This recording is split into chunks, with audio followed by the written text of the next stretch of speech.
Is this thing working? I think it is. Howdy, howdy, howdy. Hello. Matt, Clint, and who's this? Oh, Charlie. Come on. And you are watching Meet the Pressers with our special guest, Charlie Cook. And we got a bunch of other awesome guests coming on too. And we're going to just go free Willy and see how, free Willy? Yeah, we're going to have fun. How's that? And our special Christmas show. Yeah, tonight we're celebrating Christmas and all the holidays that people celebrate.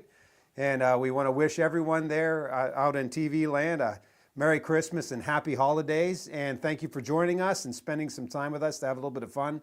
It's kind of a year-end wrap-up for a lot of us. It's been a crazy year for Matt and I, and I'm sure Charlie has some things to add to that statement. And we're glad to be here. Charlie, thanks for coming on, brother. Thanks for having me on. I always feel like I'm playing catch-up over here. Just trying to see what you guys are doing to keep myself up. And I got to tell you, before we bring our first guest in, and Matt, so you do a radio show, right? At like 6 a.m. on Wednesdays? Yeah, I do. Or Tuesdays? Wednesday. Well, yep, I got to tell morning. you, after the shooting at the Catholic Church in Minneapolis, I listened to the local talk show, and I was listening to the afternoon drive guy to see if he was going to talk about it because I wanted to call in, and he didn't, other than it was news. I sent him an email that night. I said, hey, listen, if you ever want to talk about gun stuff, I'd like to be your guy. Here's my bona fides and instructor and yada, yada, yada, and YouTube channel and blogger and all this stuff. So the guy wrote back to me and he says, it sounds great. When do you want to do a show? How often do you want to do it? I'm like, whoa, awesome. I didn't expect him to say yes. So I started doing this segment on the local radio station. It's called WTAG, and we do Freedom Fridays at 4. That's awesome, dude. That's good. Fantastic. And I was like, man, Matt Mallory's doing a radio show every week. I should do a radio show every week. See, I tell this to instructors all the time, especially folks that are out there marketing their own business. You've got to connect and speak to the media because they don't get to speak to people like us. Yep. And the majority of gun folk, whatever that means, want to do this with the media. And yeah, there definitely are some people in the media that maybe can be problematic, but ultimately, where are they going to get their information from? Either Giffords or Everytown or from Charlie Cook. So I applaud you for reaching out to him. That was fantastic. Well, thanks. Yeah. I'm pretty excited about it. And what's really cool is he sent me some emails. He's like, some of the people are writing in and saying that they dig it, which is really cool. I had one of my friends send me a message. She's like, dude, I just heard you on the radio. That's totally awesome. Yeah, it gives you credibility locally too. I mean, I'll have people that'll seek me out at gun shows just to shake my hand, and and clearly they're gonna, when they look at you locally, they're gonna say, well, this person's on the radio, so he's credible. He must know something. Yeah, exactly. And I get a lot of customers from it. It's free time I'm giving them, but it's right. So what we did was, the first couple of weeks, it's Charlie from Riding Shotgun with Charlie. And then about 3 weeks into it, it was kind of a slow week. And he's like, let's talk about what people need to do to get their license. I'm like, nah, you're talking. Let's go. Let's get some people taking classes. Anyway. Yeah. No, that's awesome. So yeah, you're inspiring me, Matt.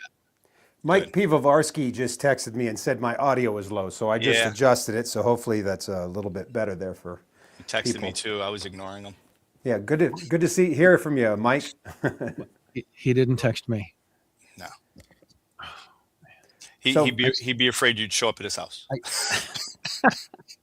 So I can see in our guest room or waiting room or whatever, he's still working on his microphone. Looks like it's set. Should we bring in our first guest?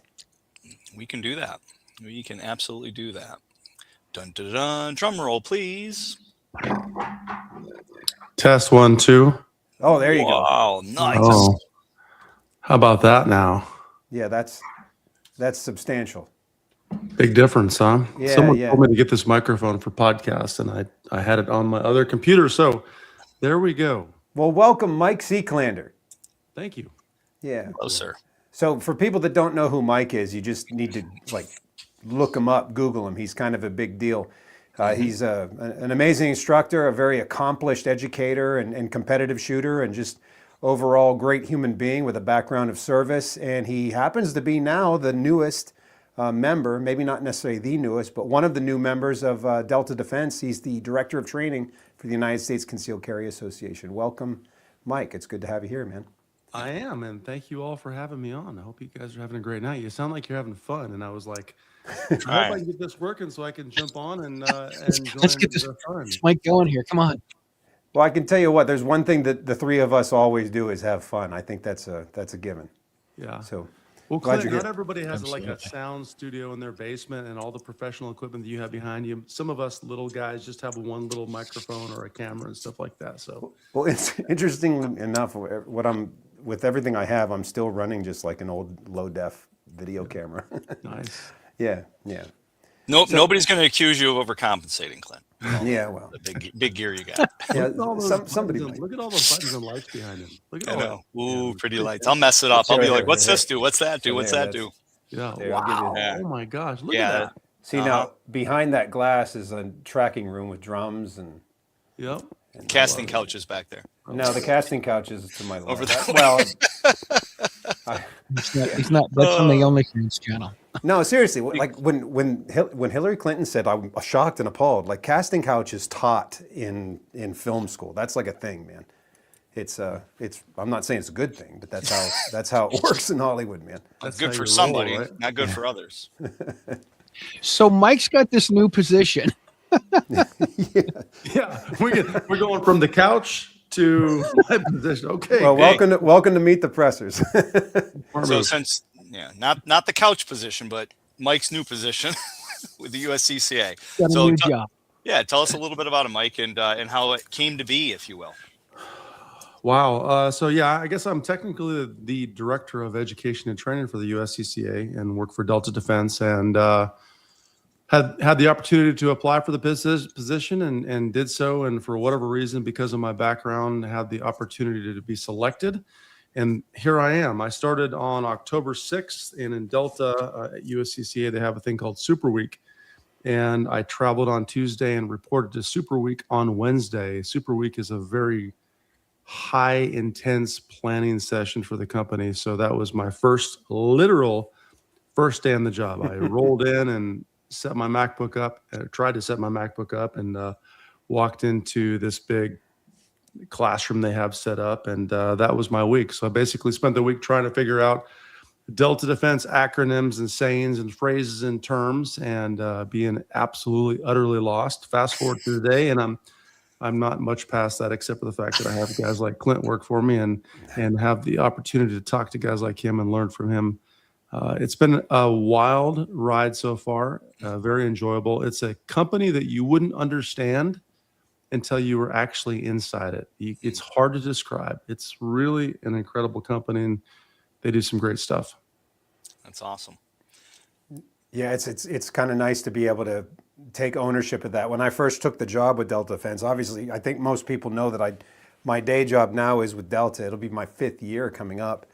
I had to jump off the show for about a year. 2 training directors ago, maybe they had other plans for me or whatever, so I had to get out from behind the camera. But over the years, life is a constant renegotiation. And it's pretty fantastic that I can say with pride that I do work for Delta Defense, and I still do all my other things on my own. Just have to remember what hat I'm wearing. So tonight, I'm most certainly wearing the Clint Macro Meet the Pressers hat. I think technically I'm always wearing the director hat at this point in time. When you get the big, they call it the D by your name, right? So I got to behave myself. I'm drinking water with electrolytes, just so you know, right? For the record. Yeah, I won't say what I am. Right. I like the hidden cup idea. Good job, man. That's right. Very strategic. Very strategic. So what's on? Oh, go ahead, Matt. I'm No, I sorry. was just going to say. So I'm actually going to pull up. So we have this when we have the guest on, but I want to pull up like all the times we've had past guests on and say it's been, because I don't remember it. I'm sure the guests that come on are probably not going to remember when they were on. Shoot, I mean, sometimes we forget what shows we've been on, so I can imagine other people are going to forget if they were even on our show. Mike was on season 2, I think. I think it wasn't was. Yeah, I think it was that far back. So I'm going to pull up IMDb. Yeah, I had like no gray in my beard at that time and more hair on the back of my head, I think. Somebody's How long saying you're ago- looking good there, Clint. Yeah, that must have been, how long ago was that then? Like years? 6 years ago. Was it? Oh my Is this our gosh. 7th year coming? We're going into our 8th year. 8th year. 7. Wow. Episode 7 years, 7 seasons on IMDb is how we got it listed. So Yeah. Wow. Nice. Yeah, time So sure I'm gonna flies. pull that up. I'm gonna see what I can. By the way, find Mike, I haven't read it yet. I Oh, will before February. I love it. Now, do you have the handgun book as well, or just the rifle book? I had to buy the rifle. I had the handbook or the handgun, and I have the instructor. Okay. So Well, I've got well, good. 3.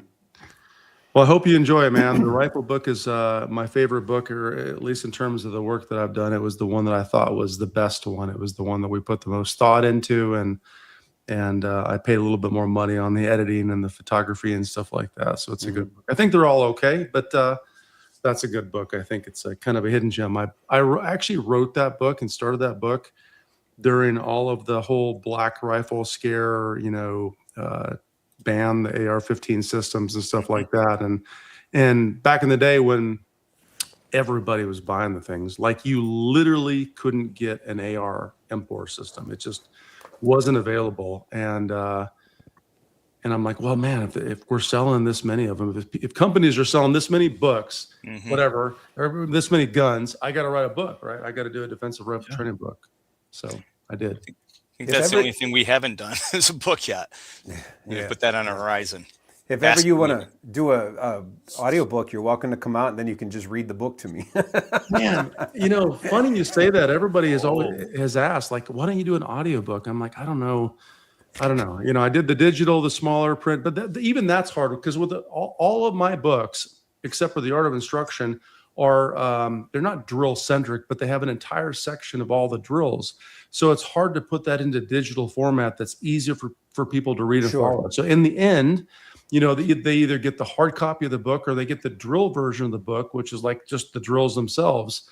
But the audiobook, man, I don't know. Then there's the other question is like, do I read the audiobook? Is it in my voice and inflections, or do I have someone else read it? And I don't think I would ever have someone else read it. I'm not saying I'm capable of reading, doing the audio, but I just can't imagine someone else's voice. That irritates me on books. I don't know. I'm not certain. I've done 2 audiobooks and actually 3. I did 2 with Rob Pincus and then 1 with Rob Chadwick. I got a thing for Rob's, I guess. I don't know. So, but of course you could read it because I can edit any mistakes. So it's not like you have to read through it straight.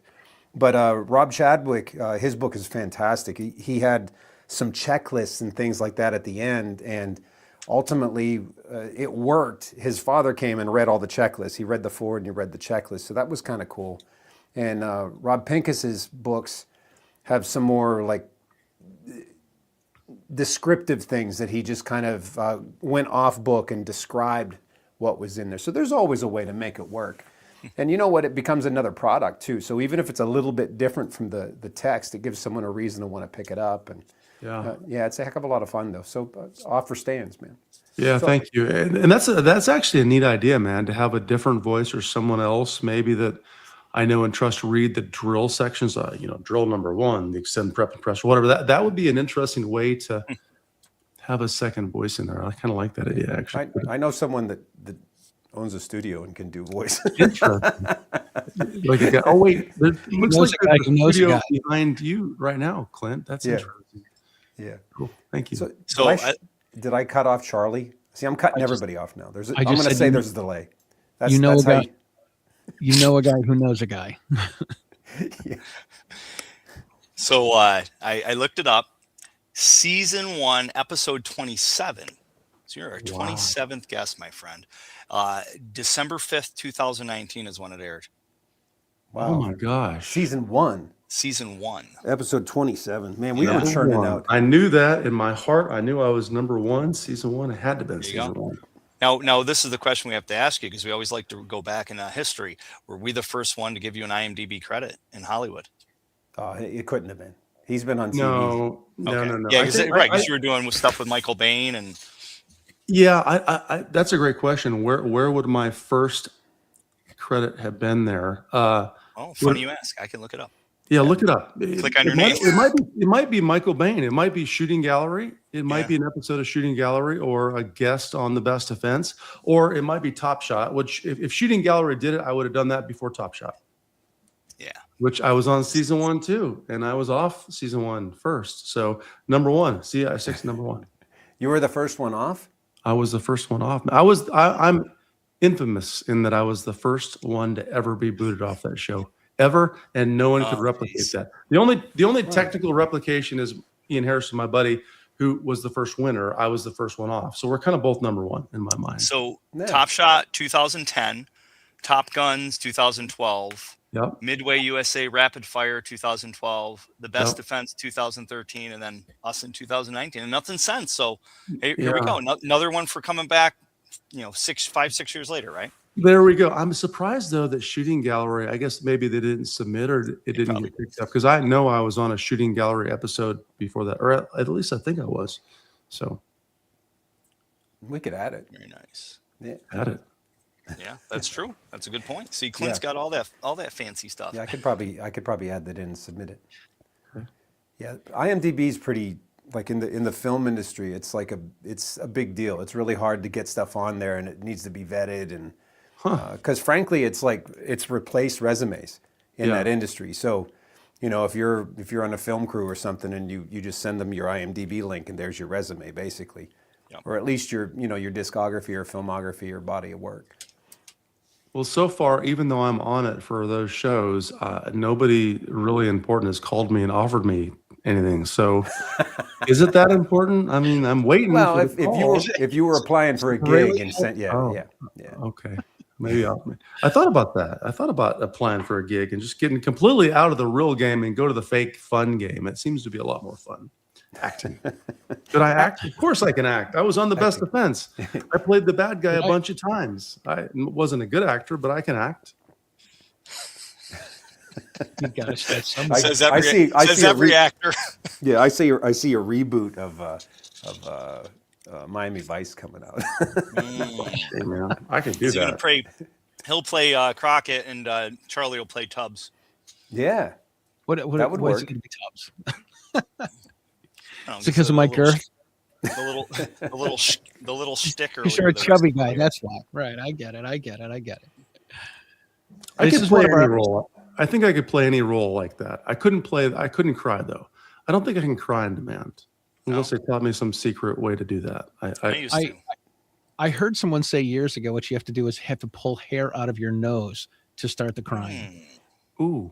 oh, I can draw from past experience. Yeah, You exactly. ever see Analyze This with Robert De Niro plays the gangster Niro, that gets yeah. emotional? Yeah, I think so. Yes.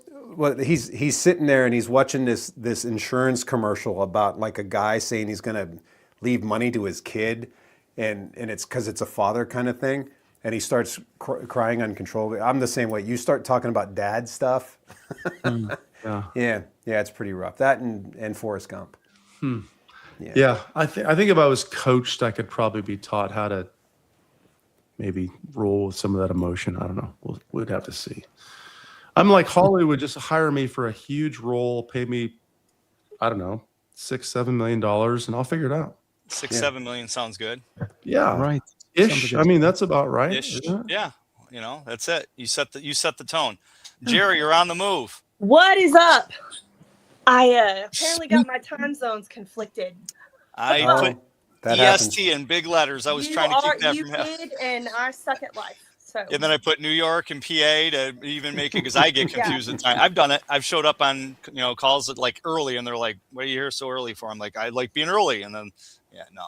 Hell, I get AM PM mixed up. well played. Well played. How is everyone? Good. So, Jared, can you guess when you were last on Meet the Pressers? What season? Go. Years ago. It's been Years a ago. few years. Yeah. Well played. I'm gonna guess season 3. 2021 maybe? 2021, she says. I'm gonna guess I think season you were 3. season 2, probably 2. I got to dig it up. I got to see if I can search, because this is getting ridiculous. Well, in the meantime, hey Charlie. Hey, what is happening? Gosh, we had so much fun in the car, didn't we? Riding of shotgun course. with Charlie. I was looking through the list of people that we're having on the show tonight. The only people I haven't had on is Mike and Chuck Liddell, and of course Augie. Oh, okay. Well, You haven't had make Augie rounds. on? What's wrong with you? I know, right? yeah, Augie's excited about popping on tonight. So yeah, Mike, you'll have to do an episode of Riding Shotgun with Charlie. That's a great deal of fun. we've never met before, Mike. So I drive people around in the car as we talk and interview people and talk about what they Really? do. Super fun. It's Not like fun creepy and at fun. all. I mean, he picks up at your, It's not. picks you up at your house, and you know, Okay. Stranger Hey, danger is on me. If that weird European guy can do it, Charlie can do it. I know. That's exactly what I thought. I'm like, look, he's chubby and he speaks English, and I'm chubby and I speak or he's a chubby in English. I'm chubby and I speak English. This looks easy to do. So where do Was you this- where do you was this not drive my time? to? Love it. Usually love in it. a big circle. Hope we Is get that right back to the Zeke? same spot. another book writer. What the What's heck? Yeah. up, Zeke? So I heard y'all talking books. So there's a book out about this guy, right? Oh, He's a yeah. but y'all can go get it. I didn't realize this was not my time. I just saw Charlie and I wanted to interrupt him. So No, it is. Oh, It yeah. is your time. I'll be back Your on. time. Yeah. Your time was 7. You're late. Yeah. You're late. You're It late. is your What? time. I thought my time was 7 No. East, 7 Central. No, no, See? 7, But see, 7 he put- Eastern. He put See, on, it's hang these on. people in the I got central time receipts. zone, man. They got Yeah. it all wrong. Yeah. Time zones are a sham perpetuated Y'all by the railroad weird companies. Easterners. That's got to be another business plan. Just build a program, or you just punch in your time zone. It'll tell you what time to be there, so you ain't gonna mess up. Shot Show messes me up every year. Hang on. So I got you. I said I thought it was 7 Central. You said 7 to 9 Eastern. Your time is 8 or 8:30 Eastern. All right, so I messed that we just one. That's have, like okay. we just have to be Nice grown job, up man. and That's okay. understand time zones You're- at some point in our life. You're here. That's all that matters. But I'll gladly interrupt now. I mean, I love all 3 of these people. I've only met Mike once or twice, but It's Wait, it's too late. Well, I don't think I've ever met Mike. Hello, I'm Gerald. Hello, how are you? It's a pleasure to meet you. I will. Ev- So who's updating who on their life? Are we getting into that discussion? Well, we just went through with Mike, and, Yep. You're the only one. I think you're the only one that's gotten married this past year. Let's put it that way. Yep. I did do that. so let's do this. 'cause Congratulations. I know Mike's probably going to want to bow out at 7:30, and we can roll. If you two are okay for a little bit, we can have you guys kind of go through what's going on. If Mike, you've got any closing things, how do people find out about you? Anything that we missed that new and updating that's come out? Oh wow, new and updating. Put me on the spot there. No, not really, man. Just my job with Delta USCCA, which is exciting and new, and like very exciting. That's a big deal. It's a big organization. It gives me the opportunity to get out in front of 860,000 members and build some programs and work with guys like Clint and a variety of other individuals that are super interested in building something to make people safer. Everybody talks about it all the time, but I really hope I can affect the organization in a manner where we really do that. Ooh, can I that- tell you something? Sure. I was the second female in the country to get DPP certified this year. Oh, wow. Congratulations. That was a really, really challenging class, I will tell you. And Carrie Dugan was an incredible instructor, and Kevin Dixie prepped me for it. So I keep hearing that about Mr. Dugan. The concept of being the second ever is fantastic. It is a hard program. It should be hard, it should be. I agree. I think a lot of things should be hard. I was given no quarter. I think our foundation with everything should be, to an extent, skill-based. I mean, that's the bottom line with everything. And who's to say what level of skill it should be? But I think if you don't have a skill and you're an instructor, there's a problem. Well, I think that was something that was really pissing me off about a lot of these programs is that there was, it was like it was just like you show up and you pass. And Yep. that was a problem for me because how are we supposed to prepare anybody for any real world situations if there's no stress, if we're not developing skill, Agreed. if we're getting into the deepest part of people to go, this is why you need to do this. And it isn't just a show up and pass thing. And, people failed. People Good. did fail. And Wow. I think I that's hope good. so. And I think that it needs to be, believe me, I showed up the first day and I was like, well, I guess I need to put my big pants on because this is going to be hard. And I ran it. Oh, and here's the other thing that's hilarious is I was told to run it with a gun that you would legitimately carry every day. Mm-hmm. Smart. So I show up with a compact gun because that's what I carry every day.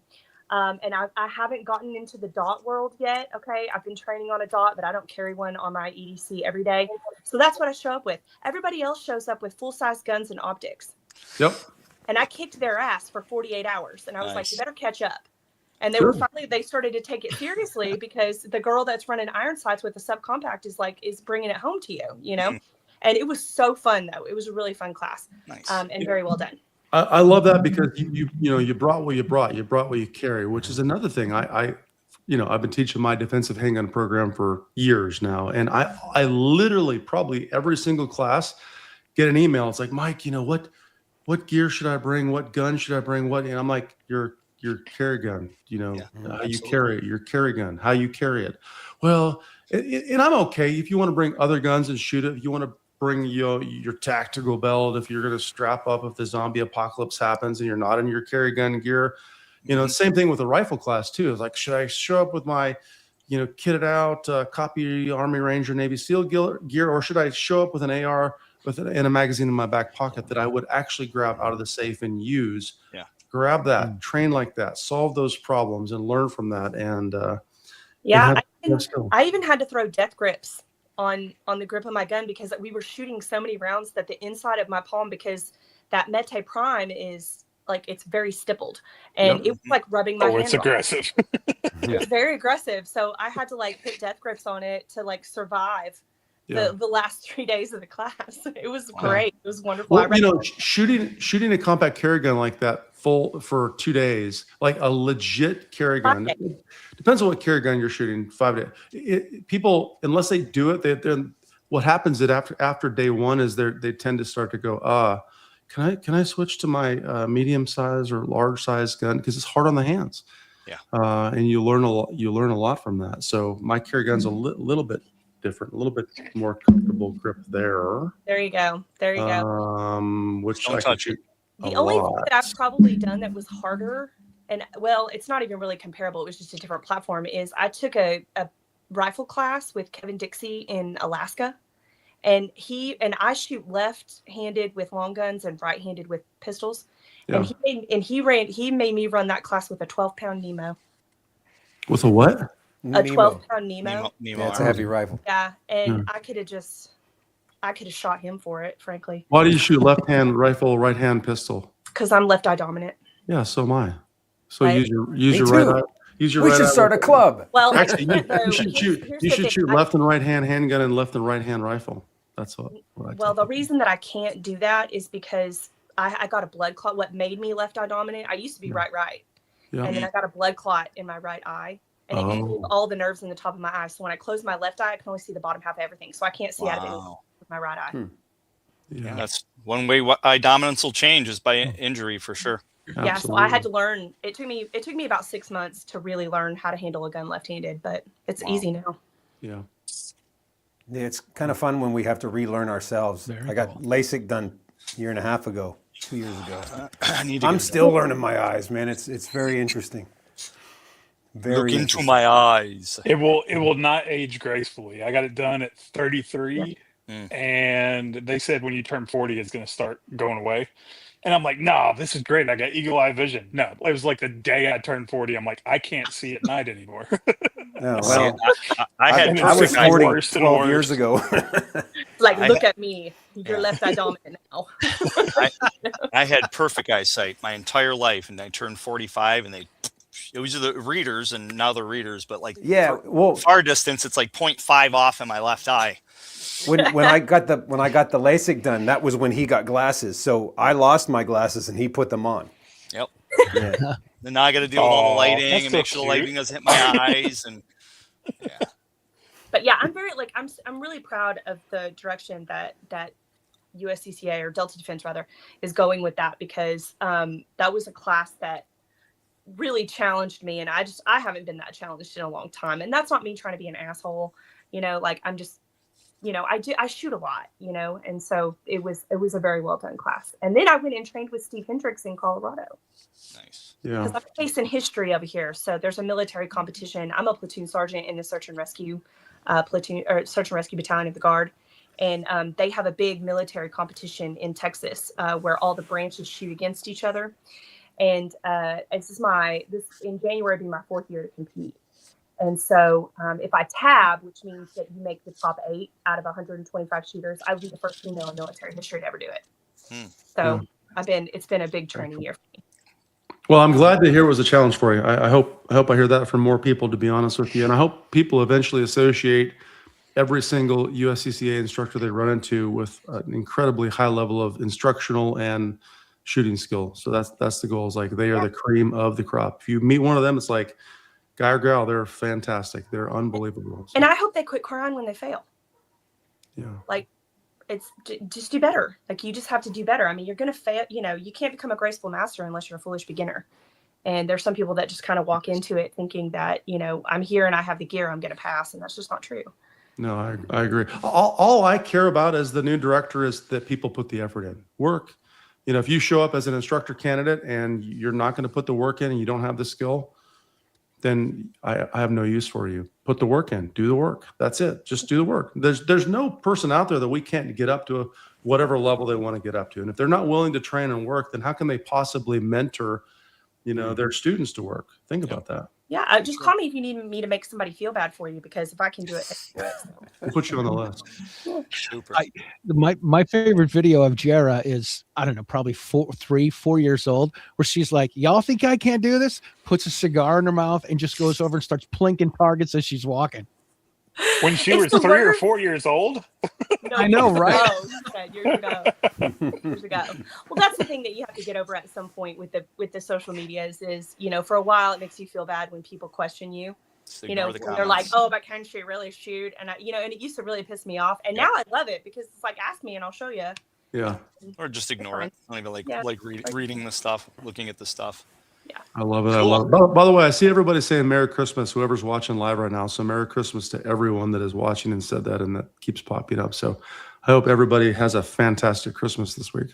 Absolutely. And Mike, Yes, how can people learn more about you? Because I know you're going to be hopping off here. We got a couple more guests that are coming in behind the scenes here. I'm going to bring them in so we can get them in on the. Yeah, just shooting-performance like a hyphen.com, or you can just go mikeclenner.com and it'll redirect you. Pretty simple. So very, very easy. Hey, there's my buddy Rob Pincus. Look at You know, that. every time Mike, every time I've met you, it's been through Rob, and we never really get to talk because it's been through Rob. You guys are all- That's you what guys I all said. talking- They said Zeke needs to talk. Rob, wait till 7:30. I waited till 7:32.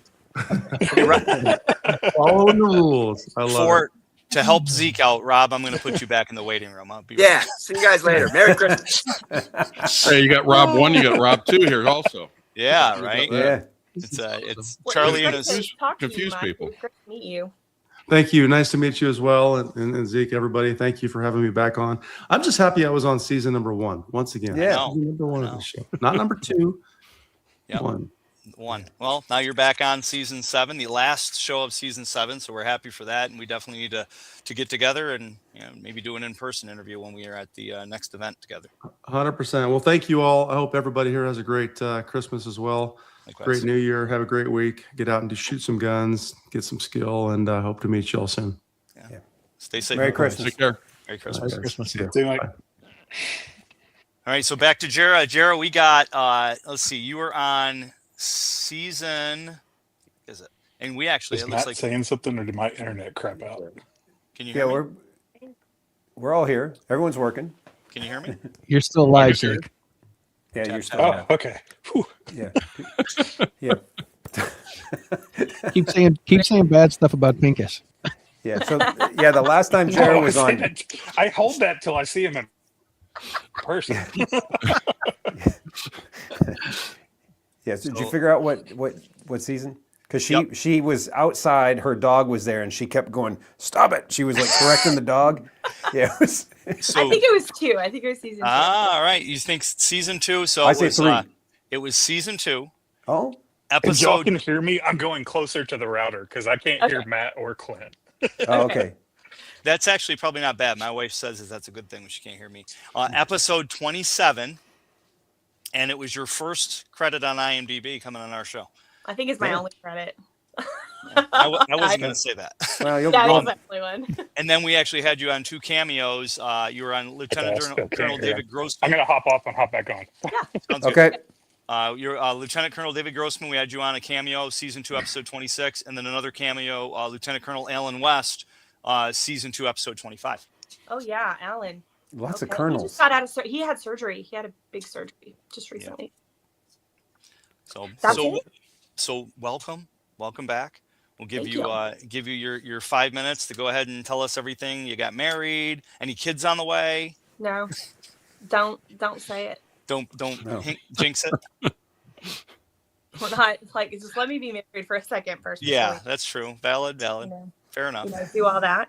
Yeah. So I got married this year. I went back to school this year. So right now I'm currently in 2 different things simultaneoly. I'm working on my bachelor's degree and I'm in EMT school at the same time. So the brigade that I'm in, they are needing more medical people, and I've always had an interest in that. So they're paying me to go get my EMT, get my paramedic, and take over the medical officership. But I have to have a bachelor's before I can go to OCS school, and so I'm working on all that. So it's a lot. And I thought I was an overachiever. So doing all that, and then trying to be the first female in military history to tab in the Governor's 20, and I think I'll be happy if I can just achieve that part.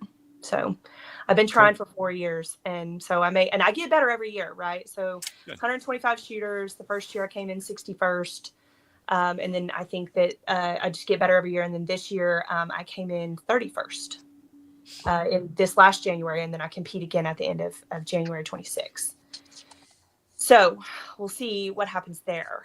And then if I do that, the next thing I will be doing while I'm still on the high, right, while I'm on the momentum, is I'm going to re-challenge Rob Pincus to another game of Battleship because he's the only person that's ever beat me in Battleship. Wow. Like the actual game Battleship, not like a shooting. No, like shooting Battleship. Shooting battleship. Battleship. Sadly, it So- was a shooting battleship. Yeah, I beat Mosh Trey 5 times in a row. He still owes my charity $10,000, by the way, because he said that, yeah, he was like, best That's out why of we didn't 5, invite him. he's going to pay my charity $10,000. Charlie, yeah, he was uninvited because he still owes you 10. Yeah, so there's that. Just get his mobile home. Tell him you want the mobile home and That's trade. right. I want that. So yeah, that's going to be like thing number 2. If I get the Governor's 20 thing I want, then me and Rob are going to have to go head to head again because I have to like make that right. That's hilarious. Sweet. And I have not been practicing, so I welcome the rematch. Now's the time. Now, to be fair, when he did beat me, I was like 4 days out of a major car accident. So I had like broken things on me. Well, that must be it. So that must be That it. must be it. Yeah. Should never be. Yeah, you know. Yeah, we've had some pretty epic Risk games at my house with Rob and a whole host of different people that have joined us. It is regular Risk, not shooting Risk. Whole Right, different- right. Yeah. Good to clarify. The game of Risk. And then in 2026, I'm just gonna finish a lot of that up and get back to teaching guns a little bit more regularly. Had a pretty regular schedule this year until about October, and then I had to scale it back. And I'm gonna roll out some of those DPP classes too. Nice. Cool. Good for you. Yeah. Well, Awesome. we definitely wish you a Merry Christmas, and the weather's a little nicer in Texas than it is in Pennsylvania, so stay warm on the range on the 26th. It's 76 degrees Oh, here in Texas. It's ridiculous right now. Is that my girl? Yeah, she wanted to say hi to you. Hi, honey. Hello. Cool hair. Oh, Thank you. you look so fun. Oh my gosh, I haven't seen. Okay, I loved your shirt you were wearing the other day. That was like "Rage is in me" or whatever with the cats. I love that shirt, and I want that shirt. Oh, I think now I'm in trouble for posting a picture. We were on a picture hiatus, but Oh, I did forget post it. a picture. Forget it, because now I see the shirt that I Never want. mind. I'm so excited to see you. How have you been? I'm good. I love it. I absolutely love it. Well, I haven't seen you in so long, and you got so big, so we're gonna have I to know. redo that in 2026. Okay, dear? Yes. Okay. Yes, ma'am. We're gonna do that. Well, I mean, does anybody have any other questions for me? Cries of outrage or fits of anger? how do people find out about you and Yeah. find your training schedule and all that other fun stuff? Yes, it's at clearingthechamber.com, clearingthechamber.com. And I'm on pretty much all the socials at Clearing the Chamber except for X, because somebody has that and I don't know why, because it's mine. But we're going to have to They figure didn't that know. out. But yeah, on X, I'm at CTC Gun Training. So Well, cool. We thank you for coming on and wish you a very Merry Christmas and all the best in your future endeavors. And we'll see you around on the range, I'm sure. yes, I appreciate the invitation. It was really nice to see you guys again. And Zeke, congrats on your book, buddy. Thank you. Have to get a copy of that book. Rob, I thought you were Beckman, going to say. hello. I thought you were going to say I it was know. really nice to see you guys again. And Zeke. Okay. You know, Oh, that's funny. and Rob, I don't think I know Rob Beckman. Rob You Beckman, he's He's a awesome. legend. Wow. And he's Well, running for NRA board. He Here I is. am in the presence of, Yes. oh, that's another thing. One more thing before I go. I'm also, I was recently elected precinct chair Nice. in Texas. So I don't know. Are you going to see a house run out of me in the next couple of years? Maybe. I don't know. It's become very clear to me that even in Texas, which Rob will tell you because he makes fun of Texas all the time, but it is very clear to me that the legislature in Austin does not truly understand what shall not be infringed means. So Yeah. it's Austin. about for me That's to get Austin. a little bit Austin says it all.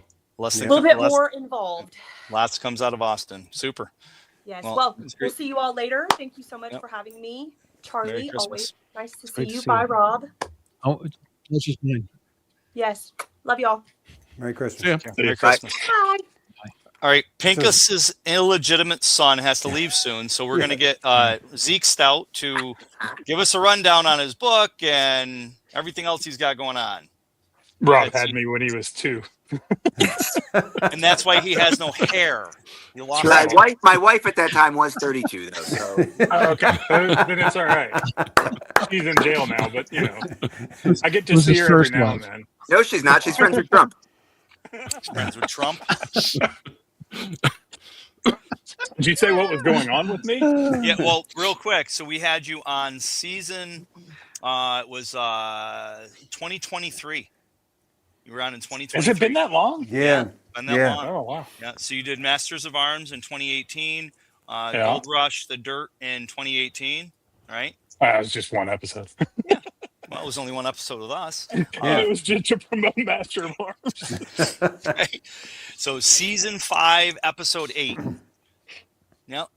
Season 5. Been a while. Train and learn Oh, the panel. memories. I don't think we've had you on as an individual guest by yourself, so I think we need to do that because it looks like you were on the train and learn panel after the Was train I? and learn. No, Evan Zeke, Dixie, yeah. Zeke was on a show by himself. I I thought he did was. Was he? well Then it in didn't get person. listed. We did Shot Show and then we did Goals. I think. Okay. Let's Or only maybe show it was, it was annual And meeting. or maybe something. it wasn't Meet the Pressers at Shot Show. It was something with you, Matt, and it might have been Charlie. Maybe you did a Charlie show. You did it with Charlie and I. Meet the Okay, Pressers you and were Riding there Shot. then. Yeah. Okay, Yep. gotcha. Yeah. So we did our But then joint. Yeah, Clinton, last you I year. did. That's right. Clinton, you I did at Goals, and that sounds really bad. I was on Clint and Matt's show together at Goals. No, it wasn't goals because we weren't at goals. It must have been annual Yeah, meeting. NRA. Yeah. NRA. Yeah. Yeah. NRA's annual meeting. Yeah, yeah. Yeah, the annual Just man wanted to voice is Trust second man. anybody. So you got that book, Zeke. Tell us about the yeah. book real quick. I have a book. It has jack shit to do with guns. Actually, it does a little bit. There's a little bit about guns. That's been the funniest thing about it. It's called Exit to Now. If you like conspiracy thrillers, it's not that long. And I wrote it in my ADD voice, so it's easy to follow. My sister called me and she goes, "Oh my God, I've never read a book that fast." And I think it's because we're both ADD and I can follow it really easy. Wow. It was fun. It's been a 20-year process. I started writing it 20 years ago. It was one of those late night conversations you have with your buddies when you're a little inebriated. And you start going down these weird rabbit holes about religion and politics and conspiracies. And I was like, oh, wouldn't this be a cool idea? And then I guess it was a few years ago, I started actually putting pen to paper and writing stuff. And I'm a huge Dan Brown fan. Read all his books, and he announced, because there's a big secret, and I use air quotes when I say that, in this book. And he announced he's releasing The Secret of Secrets in September of this year. And this was last year, and I was like, oh crap, I need to go balls to the wall and finish this just in case it's, collective hive mind shit and he's got the same secret. And he released his on September 9th. I released mine on September 6th. And I still hadn't read his book to see if it's the same.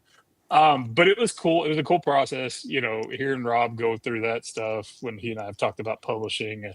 I did not want to go through editors and publishers. So then all of a sudden, there's Amazon. You can publish through Amazon. I'm like, all right, cool.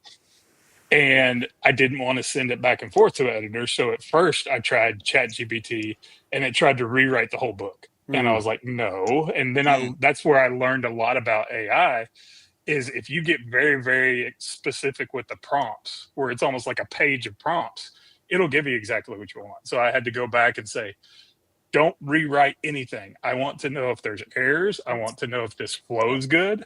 I want to know if the story makes sense going from this chapter to this chapter, flashbacks, all this stuff. And all of a sudden, once I figured that out, for 4 months straight, I would every night when I get done with work, I was just writing and writing and writing and plugging it into there. It would pop back out.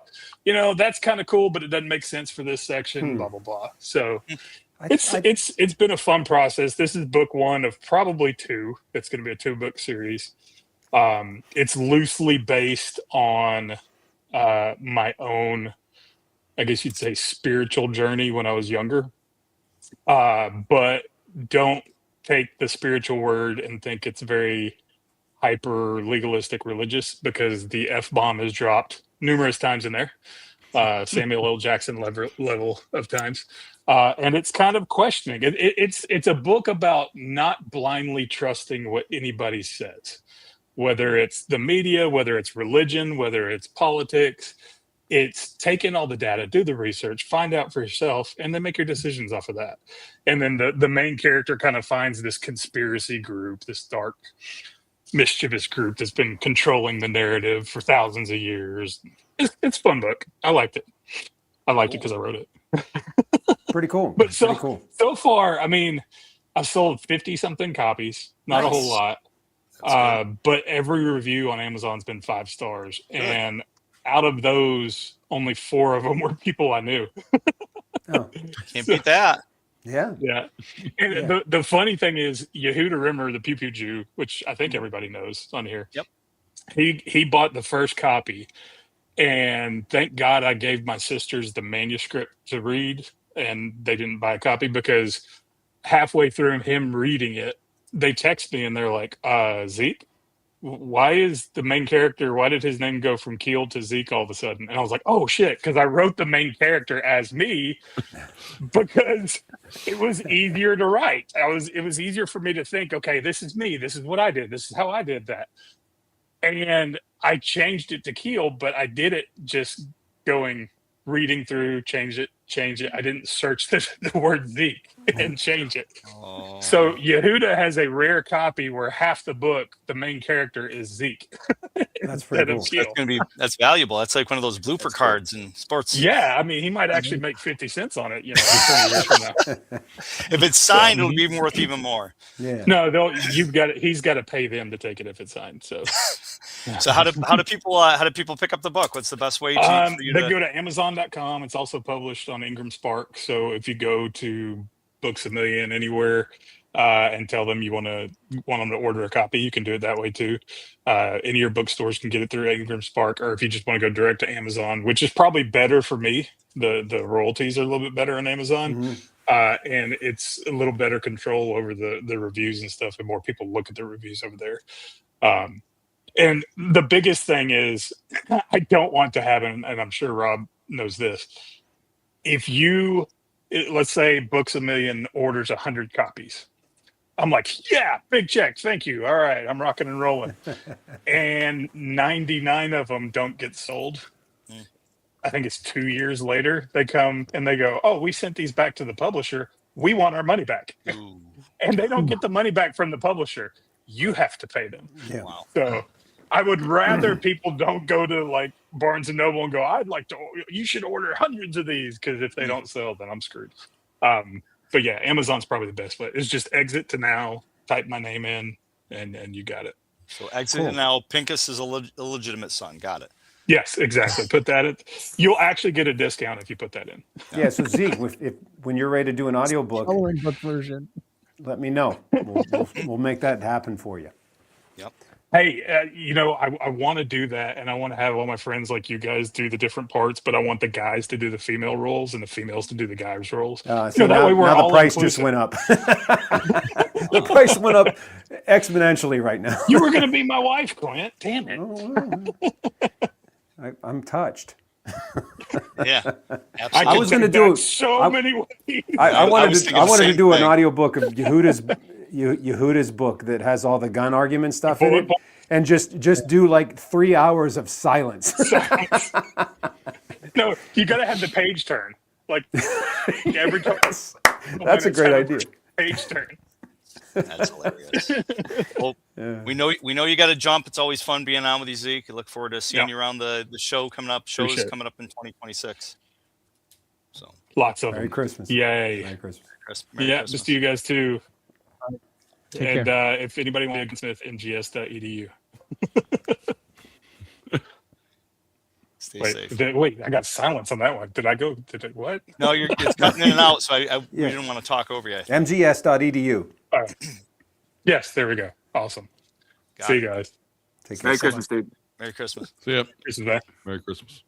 Rob Beckman, you were the next one that came in. So history on you. You were on 3 episodes, 2 of them cameos, and you were a guest on season 1, episode 10, back in 2019 with us.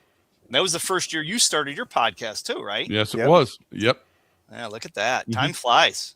So I know. I keep looking back at that, and it's like 2019, 2025. It's like, damn, that's gone fast. Yeah. and now you're going to be running for NRA board, which you're going to get it because people are dropping out left and right. So like your next personality and your third personality could all run for the board. Yeah, I don't know if it's quite It's becoming a very interesting because not only are the existing board members, some of the old guard dropping out just because it's they probably aren't having as much fun or controlling as much as they used to. But then on the flip side of it, they're also going over to the NRA Foundation, which creates a whole nother potential problem. That is, wait to see how things go. And, I really wanted to run for the NRA board to get into education training and to help, reach those segments of population that the NRA hasn't appealed to for a long time. Yeah. And honestly, it's shaping up more along the lines of I'm going to get a, big eyeful when it comes to, incorporation of nonprofits and how they have to work together, and board of elections, or I should say, electing the board of directors and different things like that to kind of peel apart and trying to, rebuild the NRA into what we want for a strong pro Second Amendment organization. We don't need all the schoolyard politics going on. We want to have a strong organization for it. When we go along and start losing sight of trying to educate responsible gun owners and promote responsible firearm ownership, the NRA is not doing what it should do, and that was the reason why I wanted to get on the board. And some of the inner workings that I've seen and been on social media that people can read about is like I'm just getting quite an eyeful. Like, oh, this is going to be a lot of fun. Just what I want. A bunch of lawyers and a bunch of technicalities and different things like that. Well, you can't do that until this gets done, and they're in there for this long, and we'll see. It's the old way of doing it. We've been doing it that way forever. Doesn't mean it's right. Well, I mean, wherever you get two people together, there's politics. So, there's it's definitely a political animal, but I applaud that you're jumping in there. I remember you sent me a text or gave me a call and said, "Do you think I should run?" I'm like, "Well, hell yes, you should run. You're absolutely the type of person we need in there." And I'm glad that you picked up that torch and ran with it. So if there's any way we can continue to help you with that pursuit, by all means, do not hesitate to call upon us. Well, quite honestly, the biggest thing that I'm trying to do now, because the election, it's not as eventful. It's not going to be as close because there's 37 people and there's going to be 32 positions voted for. So there's only going to be 5 people that are not going to make the board. So if you've got any kind of name recognition, you probably got a very, very good chance for it. The biggest thing that been talking when I talk to NRA members or former NRA members is to let them know that there's change afoot. That there are people that are getting on the board that are saying, no, we can't do it that way. That we have to, be stronger in these areas and make sure that are the members actually know what the programs are that the NRA has and where their money's going. Because in a lot of cases, you can probably identify with this. If you're in the 2A community and you say, hey, we need to raise money for this cause, for a new shooting range for a 4-H group, or the Boy Scouts need money in order to, buy ammunition for summer camp. People come out of the woodwork, willing to donate. But the problem is, if you don't know where the money's going, that's when people are like, I'm not giving until I know. And that's where we've got to get the NRA back where people, trust it. And we can, focus on those programs to make, the Second Amendment strong the way we want it to be. Absolutely. Harumph. Yeah. I didn't get a harumph out of Charlie. I said here. Oh, okay. I must have. It's in spoke over you. Massachusetts, remember? Okay. Yeah, kid. That's what we need on the board. It's just like politicians. The ones that run to be politicians are the ones that really don't want to do it, but definitely need to do it, because we have to have good people like you on the board making changes and stuff. Look on the floor over there. One of the things I really want to focus on too is the number of people on the board, because 76. I don't know enough to say that we don't need it, but in my mind, it just seems absolutely ridiculous to have that many people. Too many chiefs. Running around trying to do things. And even with the committees, maybe there's a better organization for the committees to where things can get done, because I'm not running because I'm a legal expert or I'm, a tax accountant or anything else along those lines. I'm running because I've got the energy to go along and ask the questions. And maybe there's some things that can be done in order to, streamline things and make the organization more responsive. But my final judgment will be once I find out more information. No. Well, if anyone out there is on the fence, Rob Beckman absolutely gets my seal of approval and Same endorsement. Matt's as well, and I'm sure everyone in here is of like mind about that. So definitely I do your appreciate research. Do your research before you just blindly fill in a dot on the old ballot thing that's inside your magazine. But I can think of no one better than Rob who could come in and join the team of reformers that are already in there to make some real change in the NRA. Yeah, it's something to go along for people to go along. The ballots will be coming out in the February edition of the NRA magazines. That will be hitting mailboxes at the end of January. But one of the things too to check out, that will have a 150-word bio in it. Not a whole lot for about many people. You could use a bunch of acronyms. You can say, hey, I belong to here, I've done this, and that's about it. If you look at the chat, I put out there a link to electadnewnra.com, and that has the reform candidates on it. It has much more information on me and my background, much more than 150 words for it. And those are the things where I encourage people to go out, become educated. If you haven't voted before, realize your voice does matter. Mm-hmm. There are 3 million NRA members in the United States. Only 75,000 cast a vote last year. Wow. That Really? gives you kind of an idea. And here's the other part about it. The 76 director, when he gets elected in the annual meeting, do you know he only received a little over 700 votes at the annual meeting?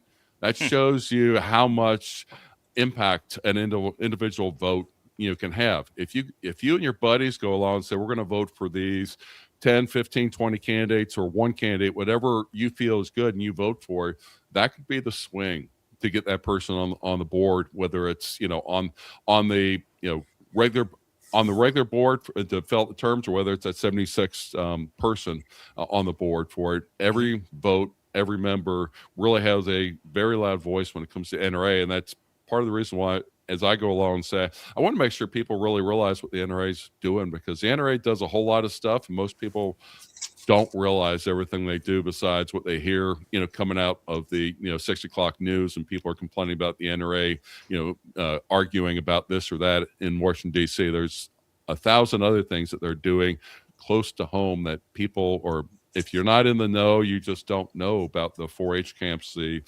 Boy Scout camps, the training that goes on locally, and the ranges that they help to improve, all those different kinds of things that are there, and everybody's like, this is great, but nobody really knows that, hey, the NRA had a hand in going along and improving that range.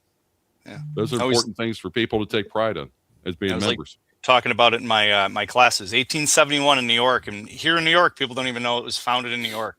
So, well, thanks for coming on. How can people get involved? Make sure that they vote for you. What's the best way to be able to follow you and get involved?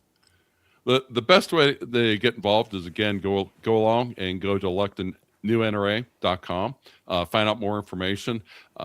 You can if you become a lifetime member prior to March 19th, I think is the date, or sometime in March, you can vote. That's probably a pretty steep lift for a lot of people. But if you're a member for 5 continuous years, you'll be able to vote also. But if you get a ballot in your magazine, make sure you do the research. Make sure you vote. Make sure you return it. Just voting for one person can make the difference for that. And if people want to go along and get a hold of me, My private email address is scouter65@gmail.com. That's SCOUTER, the number 65.com. And that's where they can go along and contact me directly if they got NRA questions. If they're looking for the training that I provide, you can go out to my training part, and it's AmericanDefenseTraining.us. And if they want to listen to my podcast, you can go out to FirearmTrainerPodcast.com. So those are the 3 ways you can see what I'm doing, seeing what I've talked about, because on each one of those, there's links and such for people to see the other interviews I've been on, hearing what I've done over the last 6 years with my podcast and where my positions have been, because over the last 5 years, one of the things that I've also been doing quite a bit is on the reform candidates that I've had them on, several times. Amanda Suffolk, John Richardson, Todd Ellis, all these people have come on because I want a strong NRA. I'm not one of what was first one that wanted to run, but when I heard that they were running, I got right behind them and started helping them collect petitions and signatures for it, and making sure people realized they were good candidates. So fingers crossed, hoping I get on there and can help straighten things out a little bit. Well, last piece of advice before you go, Rob. On your bio on the website, just make sure this is good for at least 5 or 6 votes. Make sure you list that you're a charter member of the Kitty Petters Union. I love it. We'll have the Kitty Petter Union's founder coming on later. So. Yeah. I'll go on in a bit. No, that would be good. Yeah, I remember Augie when he was, coming up to my waist approximately, and now I think he's taller than I am just about. Yeah. He's grown up quite a bit in the last 6 or 7 years there. Yes, sir. Well, we thank you for coming on, Rob. Sure. It's always a pleasure. Thank you for having me on. Thanks, Merry Christmas, Happy New Year to everybody, and to a big and better 2026. We'll see everybody. Rock on. Merry Yeah. Christmas. Man, what a great panel of people we've had. I on know, here right? So far. It's been doing great. This is great. And, All right, Rob, you got 5 minutes. Now it goes downhill. That's it. So Rob was our first guest on Meet the Pressers. So Is that He true? was- First You. official guest? Yeah. Rob Pincus was the first official guest. Wow. Matt and I did one episode by ourselves for the first episode, but the first Okay. guest was you. All right. Good deal. Well, 2019, episode 2. and here I am back again, 6 years later. You've been on a few times. I think I've been on a few times. How's everybody doing? I'm just sitting here in North Carolina. I'm excited about Christmas. You guys saw Cindy was on earlier. She's here for about a week. She wants to sneak back on and say hi again. She heard Jara's voice. She's hung out with her before, so she wanted to check in there. We have been busy here getting ready for what we hope is a really good 2026 at Avidity Arms. So spending a lot of time at the office, still chugging along with our American designed, American made handgun that, we sell enough to keep the lights on. And it's been a slow year, been a slow 2 years really in the gun industry, as everybody knows. So we're hoping 2026 turns around. Things are going great with Personal Defense Network. Obviously, we have a lot of people that are participating tonight who are part of Personal Defense Network training tour. Clint is obviously one of our really important team members there. So he can talk a little bit about what that looks like from his perspective. But from my perspective, we had an incredible year. Over the, we're in our 13th year, but we took off COVID, so it was actually our 12th tour officially. But the PDN's been around since 2005. So it's actually we just had our 20th anniversary a couple of months ago with Personal Defense Network. Started out as a DVD series in 2010, went online. 2012, put up the paywall and started the training tour. We've got a lot of great instructors. We got contributors writing articles and doing videos with us. And of course, we have our sponsors on the tour. Just a great group of companies to be involved with that help us bring the training that people see on the website to their hometowns, their ranges, classrooms, a wide variety of instructors there. So I'm still running that show, trying to talk to a couple people about what that's going to look like in 10 years when I'm probably not still running it. But I probably have at least 4 or 5 left in me for Personal Defense Network to get to the 25th anniversary for sure. Nice. And that's about it. Running around, teaching, doing a lot of instructor development. We've had a most recent instructor development flag. The new flag was planted in Hawaii. Hawaii has really changed a lot since the Bruin decision. The whole firearms community there has kind of come out of the closet and grown.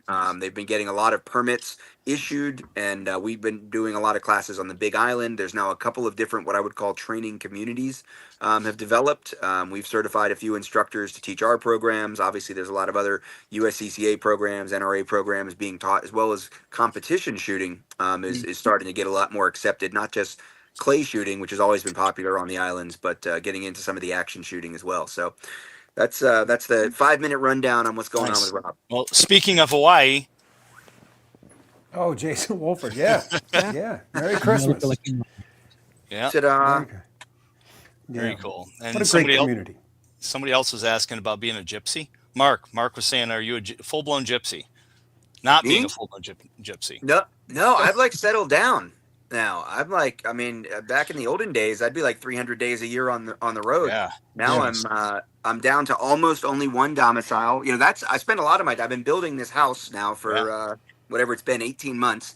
Jeez. And we kind of have I just put in new countertops and a new cooktop, and we almost have a regular kitchen. And nice. These are the 8 panels I've managed to put up. So there's a lot of pink insulation around and stuff like that. But I've got one so you have stuff. Yep. It's free.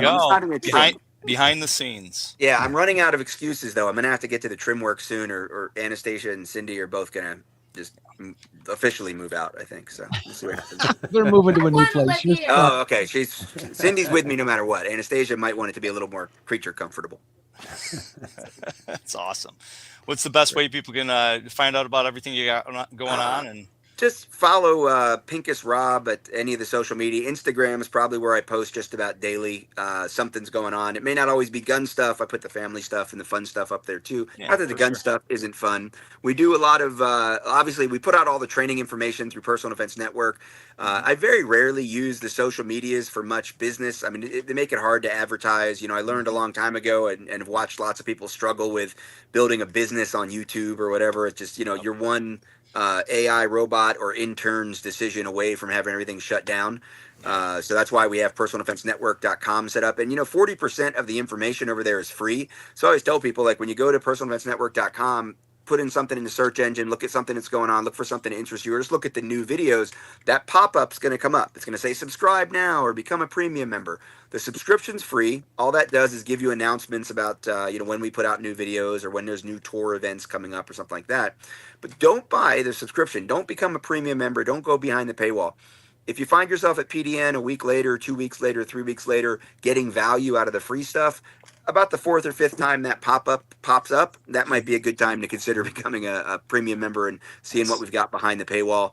Other than that, avidityarms.com. Check out the PD-10 pistol. Check out our ASAR and ASAP, the rifles and the AR pistols we've got. And sooner or later, we're going to get around to making a stagger stack. But right now, we're sticking with my original design, that single stack, very thin, 10+1 9mm. Still have a lot of people out there who give us great feedback every week. Somebody bought one or somebody shot a friend's or something like that. So I'm really proud of that. And excited to have that out there, and proud to have checked off, firearms designer, start a gun company off of the list. You guys were talking about the NRA. Obviously, there's a lot of good stuff happening there. I am serving on a board committee this year, which has been really good to be back officially with the NRA instead of just antagonizing or prodding from the outside. Act in some Yeah. official collaboration with them, and we'll see where that continues to go in the future. But lots of good things are happening there. So I am proud of all the reformers and all the work and all the members that have not just given up and gone somewhere else, but have stuck through it. They may have not given a dime for 5, 6, 7, 8 years until recently. Maybe they're still not giving any dimes, but they've been paying attention. They've been voting, and they've been supporting the reform movement, and it's really starting to move a lot faster. So it's been great to see that evolution as well. But I appreciate you guys having me on. Merry Christmas to you guys. Happy holidays. Hi to all my friends. And I think I know just about everybody on here, and appreciate the time to catch up with you guys. It's always good to see you, Rob, and I truly wish you and your family the best holiday season, and I can't wait to get back on the range with you next year. Yeah, we'll do it for sure. See you soon. Stay safe. Bye. See you guys. See you. All right, so who's up next? I think Amanda, you're the next one to pop on the scene. And you've been hanging out quietly in the background, She's taking been on it the in. scene so much longer than that. That's true. Yeah. So what How are number ya? show was I on? I'm fine. I gotta pull it up. I actually. Yeah, when pulled was it up. Amanda first? Now, those of you that we discussed this earlier, when I was on my hiatus, Amanda was like kind of the guest co-host or the part-time co-host. Matt said I was the but- guest co-host. Well, no, you and Matt doing kind the of live- made a new thing. Yeah, that the was live like show. that was a new thing. That was I always a- looked at that as like a spin-off. That was like Knots Landing off of Dallas. That's good. I like that. I like It was that was more like like- Knots. That was like It Knots was more like- Landing off of Dallas. More like the Jeffersons off of all in the Oh, family. even better. Even Yeah. better. Ooh, good. got it. So- got it. So, Amanda, you are actually the guest co-host for it looks like 2 episodes that what we have up on the IMDb. Linda Walker, season 3, episode 22 in 2001. And then it was Rob 2001 or 21? Morse, 2021. Yep, I sorry. thought she did more episodes than that as a I did guest. too. Yeah, I mean, it's, Yeah, well, it's I- showing season 3. Oh, Because hang on, season 4. she was No. she was like Coy and Vance when Bo and Luke weren't on the Dukes of Hazzard. John There you John Petrolino, John Petrolino, and Paul Lathrop. You did that one, and then also our good friend, God rest her soul, Shirley Wattrell. Yeah, Yeah. that one. I saw That was that a and I was loss. like, Oh Yeah. my gosh. it was just so fast too. That was a shocking, absolutely shocking loss. And so, I mean, she was such a key person to Women for Gun Rights. And, you sit there and you look at who are the people that have put that organization in the last 10 years on the map where they're at. And right now we're searching for a new state director for the state of Florida. And we think it's going to take 2 people and maybe 3 to do the job that Shirley was doing. Yeah. I mean, and I think that says a lot. Yeah. Yeah, she was fun. That last show we did with her at a SHOT Show. Yeah. We was signing the books for us. That was pretty fun. Yeah, Well, and she was just inherently so nice. And Yeah. frankly, I mean, we hang out with all you guys. So nice is not necessarily something that there's a lot of. I'm just saying. So she's mad I called her Coy and Vance. That's what it is. but she's just, I mean, but she was just nice. We can be nice. She was Nice. Yeah. I agree. I think That's that's what that is. It's true. It'll be she'll be missed for sure. Right. So there's so much stuff going on. Am I supposed to talk as fast as Rob Pincus did? Because Talk a I'm little- not, No, Little- he little talks Little- fast little anyhow. slower. Yeah, a little slow. It's fine. not sure I could wedge all that in. But as Rob Beckman was saying, the NRA Board of Directors elections coming up. The ballots will come out the 3rd week of January. It really is interesting. And so take everything that everybody said. Pincus said, Beckman said. I don't know who else was on earlier. I didn't catch that. I was making my husband a sandwich because I'm supposed to do that. Oh, But the old guard, I don't want to say lost, but 10 board members have quit the board since October. Wow. I don't know if everybody's paying attention to that, but it's really shifting. Yeah. And I think Beckman's right in saying, maybe they're not having nearly as much fun anymore because they're not winning. Right. And so when you're the loser time after time after time, pretty soon it gets to be less fun. And Yeah. so a lot of them have taken their crayons and gone home. And with that, you're seeing a shift and a change in the NRA. I mean, some of it's hard to swallow. Some of it's hard to take because we're working with the budget. I don't know if you have seen or heard in the industry, gun sales are down like 48% year over Really? year. I mean, it's a huge number.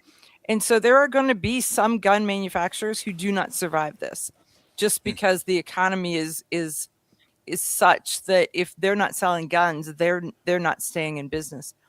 And so the NRA is going to suffer from that because advertisers are going to pull back in because they're trying to keep the lights on, the doors open, their employees fed, and so we had to tighten up the budget really, really pretty tight this year.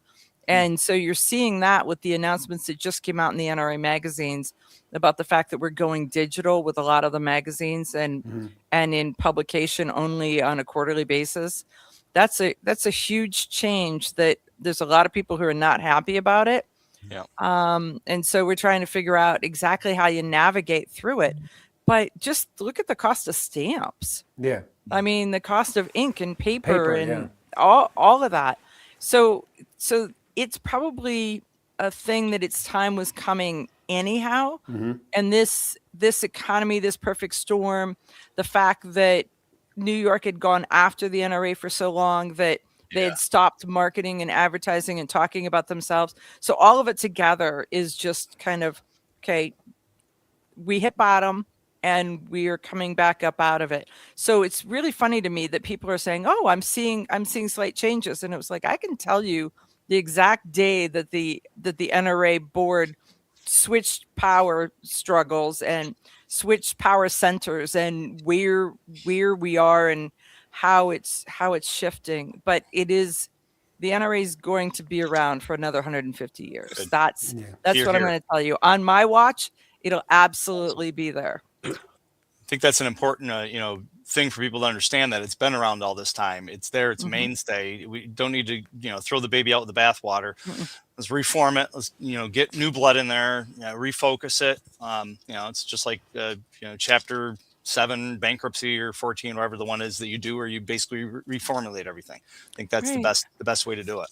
Well, and in a big case, the NRA stopped talking about themselves completely. And so think about any company that if they didn't market for 6 solid years, where would they be? Yeah. If nobody heard another advertisement at all about something, where would they be? And that's kind of a bit of where we are, because most of the 2A writers and bloggers and podcasters never knew that the NRA brought you Bruin, that they funded the New York State Rifle and Pistol Association versus Bruin, which is either the biggest case or the second biggest case after Heller. I mean, it's right there. I don't know if it's Heller and then Bruin or Bruin and then Heller, but they're big, and both of them have such meaning to us. Yeah. But that's where they continue to do the work. They just stopped talking about it. Yeah. So now we've got to start talking about it again. And I mean, you make a good point with that too. 1871, the NRA is founded in New York State. 1871, New York State Rifle and Pistol Association, NYSERPA, founded in New York State, the 2 oldest gun rights organizations in the United States. And over time, they're like, well, we've been around. Everybody knows who we are. And I think that's probably part of the reason why they stopped talking about themselves, because they were the old dog. And I think that to that point, actually they stopped talking about them when the press went after, when New York handed them fodder, and the press went after them, and they just told everybody to shut up, just shut up. And so they stopped running ads, they stopped doing everything, and so it made them an easier target. And so we've just got an uphill battle because of that. But we're in a good place, and it will be a good place. The other thing I wanted to tell y'all, and I don't know if Charlie said this, is Charlie nor I were made the top 5 in the Gundies. We Oh, are yeah. losers. We are Gundy losers. No. I'm just saying right here, right now, we are. You know? But I am going to go out for the forever, and I am going to say Charlie Cook, the host of Writing Shotgun, a Gundy nominee, like the Academy Awards There you go. at the beginning of the movie, right? Oscar There you go. nominee. That's it. Charlie Hey, Cook, I'm the- Gundy That's it. nominee, host of That's Writing it. Shotgun with Charlie. and you have Right. your own radio segment.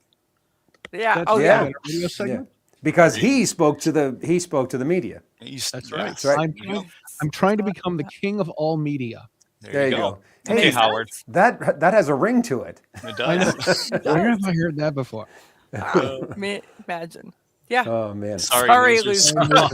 Thanks, Mark. Thanks a lot. Oh, the Bay City Glock. What is he? The Bay City Glock. The Bay State King of Glocks. Yeah, He there you only, go. Bay Glock. State. he only has 4 safes full of Glocks and ARs. Yeah, Just know that Petrolino, who kind of hangs with us, yeah. he made it. So you don't think that Coming it's up. going to be rubbed in like salt and Oh here's yeah, the wind. Petrolino. Will. Oh my God, No. he's gonna use Nope. sandpaper to rub that salt into that wound. Absolutely. You know what, Charlie? What's hanging behind him that I made fun of in a couple of those shows? The little a Oh, hat. the tri-cornered hat? And what does it look like? Looks like Undie? a pair of underwear. So I we think say so. instead of Gundies, Is undies. he got the Undies. undies. He got You it. got He got, undies? he's one Right. of the undies. The Nominees? Undies winners. Yeah, top Right. 5. So Pet- Well, top 5. you Hold on, can't so- use that because that's an award given in the porn industry. Oh, Is it? Oh, No, I'm just. I was making gonna that up. say, how do you? I don't want to That's- know how you know. I worked in that's the Hollywood. panties. There's a lot of cross pollination there. It's just what happens in Hollywood. We were talking about Ironically, their casting whole- their couches whole- earlier today, so Their whole business is based on cross-pollination. something lot like of that. So, We uh, digress. yeah. We digress. Getting back on track. So Petrolino was one of the top 5 in his category of top 2A Right. voices. So he Yeah.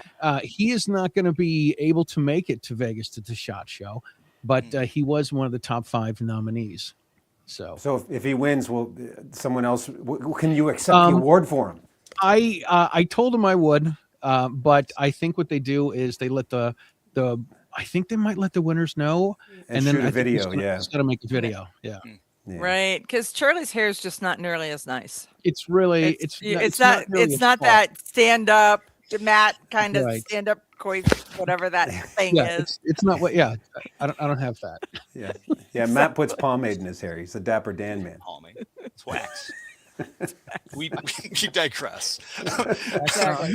Wax Well, off. we're terribly sorry to hear that, Amanda. You should have absolutely Yeah. been the winner. So we will What were they thinking? root for you next year.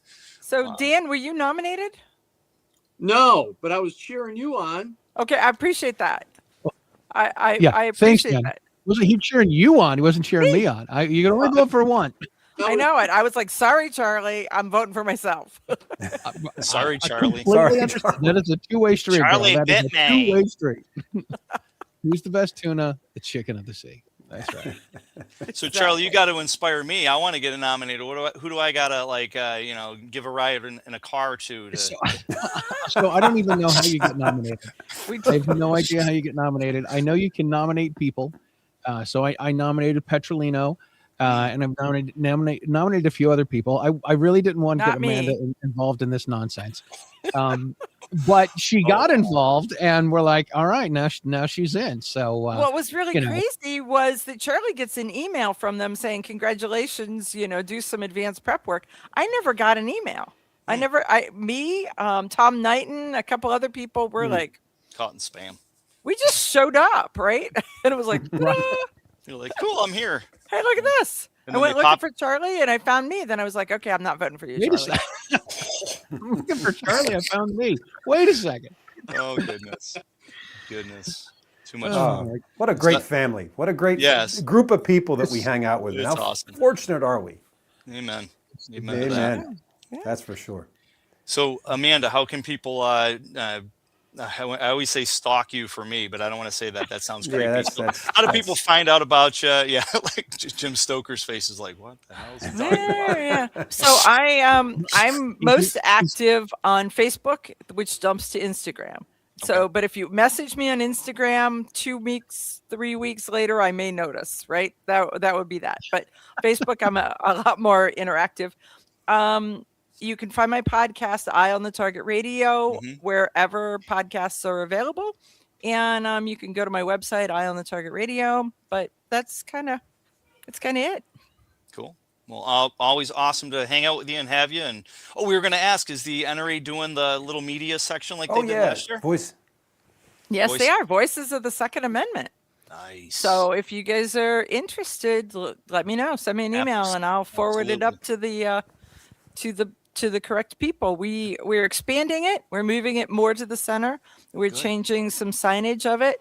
Last year was hugely successful. Yes. It was the trial and test year, Mhm. and 540, I think, segments were produced from the show floor, Wow. from the NRA show floor. Well, we were And honored so- to be part of that, and we'd love to do it again. For sure. Yeah. We're both going to be there teaching, so we definitely will be there to do that too if you'll have us. Yeah. So just reach out so I can forward it on to the powers that be, because I just kind of poke around the edges. I'm the chairman of that committee of the board, but that Okay. doesn't really give me any power besides being, I think I have an idea. And they go, yeah, right. Yeah, they're like, try again. Try again. Not Think again. nominated. Right. You didn't win the Gundy, so shut up. Back to work. Oh, Yeah, you've You lost didn't your even make hand. the top 5, right? Go look at the podcasters and see if you know them. Because Yeah, I'm right. like, I need to spend some more time listening to podcasts. Mm. Because I mean, of course, everyone knows Dana, but the other one I know was the gun lawyer podcast, Evan Knappen. right. The rest of them, I don't know.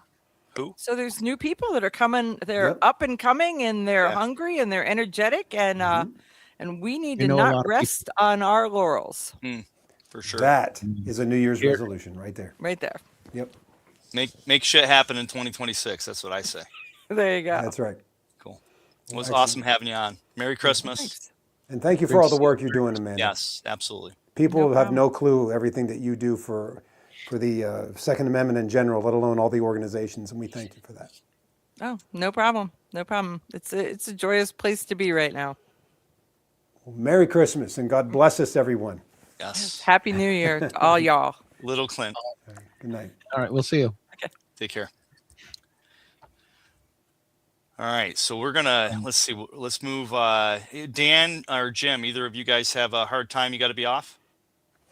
Whatever works. They could do rock, paper, scissors to see who goes next. I got something I got to do tonight. So if you don't Can mind, you throw me off? I can't. I Oh, you can't hang get. it off? I Okay, hang it can't. I'm stuck in Get this out. room with Get out. Amanda, All right, so I'll put Dan. Go ahead, Dan. I'll put Dan in the middle there because Dan seems like he's got somewhere to be, and we'll bring Augie in. Just to hi, Augie. We'll Hello. Hey, Get Augie. you Hey, in a little boy. bit. Well, look at all this All right. stuff in the background. Squirrel. Anyway, Dan, how you been, Dan? hey, good. Merry Christmas, everyone. And, Merry Christmas. Merry Christmas, Dan. it's good to see everybody, and all has been great in 24. Just got the chance to hang out with my good buddy Charlie Cook recently in New York State. We dragged him up here kicking and screaming, but he I'm so disappointed I couldn't make that. yes, Yeah, no, we tried getting you on, but I was teaching a Something- class. I had 28 students in the class, and I'm looking at my phone. 9 hours of teaching. I'm looking at my phone. I'm like, I don't see it. And I text you, and you're like, I emailed it to you. I'm like, damn it. I go to my email, and yeah, we'll have to make sure we do it again. we'll do it again. And what we can do, Matt, is just bring you on the show as a guest, and just I'm Right. sure there's so much stuff we could talk about, but. Yeah, all good over here. I mean, we're doing a lot of stuff. The Loaded Mike show is doing really well. We're having a lot of fun with that.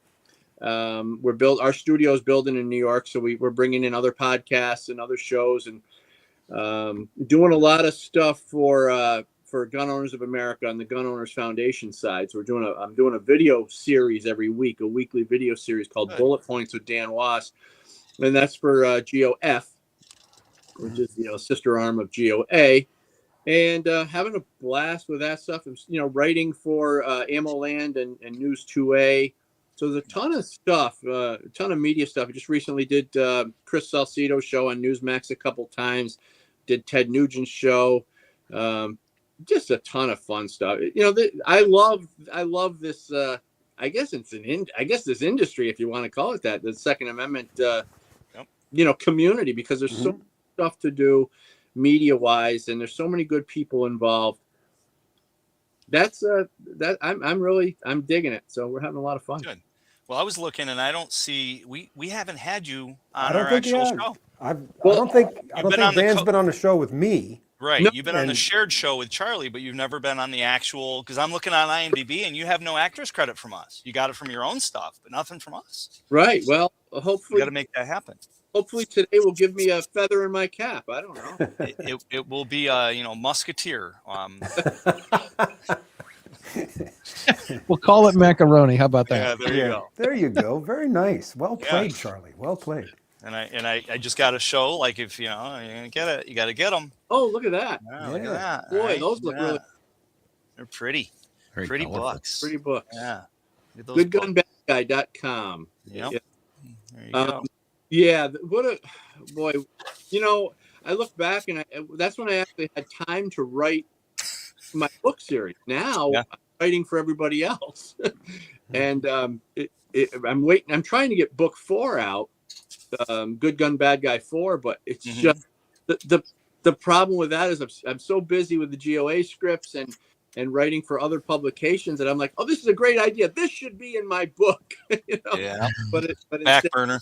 it's going to Amaland or it's going to somebody else. So, but I'm still working on it, and the 4th book is going to be really cool. So I'm looking forward to getting some time to work on that. Do you write all yourself or do you use AI? No, I write myself.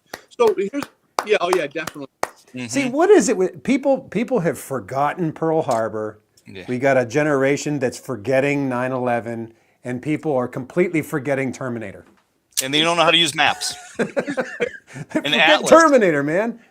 If you have a sentence or two, sometimes I'll have something. I'm trying to get a point across. I'm trying, and I keep writing this one sentence, and I'm just not making it. It's just not getting the point across, and I'm feeling stupid. So I'll throw it in ChatGPT, and I'll say, rewrite this sentence, and it rewrites it. And sometimes it's good. Sometimes it's not. Yeah, it says Zeke Stoughton, and it's not supposed to. There was a story earlier on. in the episode, Earlier tonight, another guest. Yeah, Oh goodness. for the most, absolutely write everything myself. I'm wondering where we're going to go here. As a matter of fact, I'm writing an article now. It's going to be a script for Gun Owners of America for Bullet Points video. And what it was I read an article that was written by AI, and it was interesting because it was almost an instructional article for the anti-gunners to be careful of how they ask questions, what questions to ask when they're talking to gun owners, and it was an article that kind of was almost educating them on how to deal with the gun owners. You know what I mean? Because we pretty much cut them out of the conversation. As far as I'm concerned, they have no business in the conversation. We're done. They're a bunch of liars, and it's hard to have an conversation with the anti-gun crowd. So, but it was interesting because I could tell it was written by AI, and the article itself was so filled with a lot of that anti-gun rhetoric and terminology and things like that. I could tell that it was definitely biased. So my fear now, and I'm glad you brought that up about AI, because my fear now is that AI is going to be the resource that everyone's going to go to, but it is definitely left-wing biased. And that's going to start shaping our nation and our overall narrative even more. That's a good point. I can see that for sure. Yeah. Well, it's like the educational system, right? Infiltration. Yeah, and Hollywood and everything. Yeah, for sure. So we have to. So the point is, we really have to continue to get our message out there in clear ways so people can understand, and even the non-gun owners or the anti-gunners, they need to hear what we have to say, because we have the facts and the statistics on our side. They just don't ever hear them. That's part of the problem. So. And that's why I applaud Charlie Cook for seeking out that show that he's on, the new radio show. He's made it. He's made it. this community, need to do more outreach for to sure. different media type people, because again, where are they going to get their information from? From AI, from anti-gun groups, or from Charlie Cook or Jim Stoker or Augie Macro or me or Dan? You know, so gun owners, instructors, people out there in the industry, reach out to your local newspapers, reach out to your local elected officials, like educate politicians. them.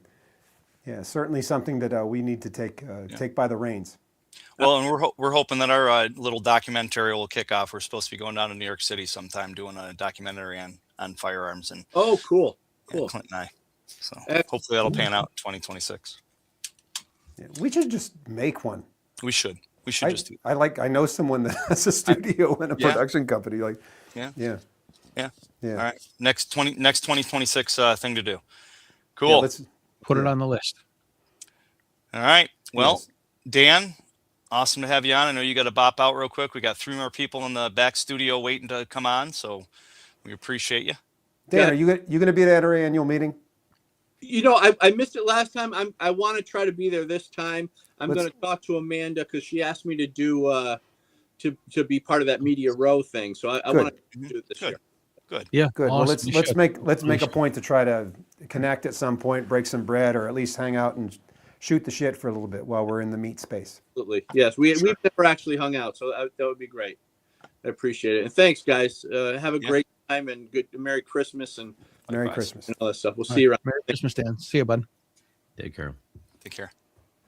All right. So, Jim, I think we're going to have you, but we got John Petrolino. I'm waiting for him to get back to me here. I want to make sure I don't see his camera on, so just want to make sure he's good. I know he's going to pop in and say hi quick, and then, we'll let Oh him yeah, go about his thing. he's gonna brag about that Gundy's thing while Charlie's here. You Yeah. know that's coming. So. Is he jumping Sorry, back on a Charlie. boat? You know that's coming. Yeah, I do all too well.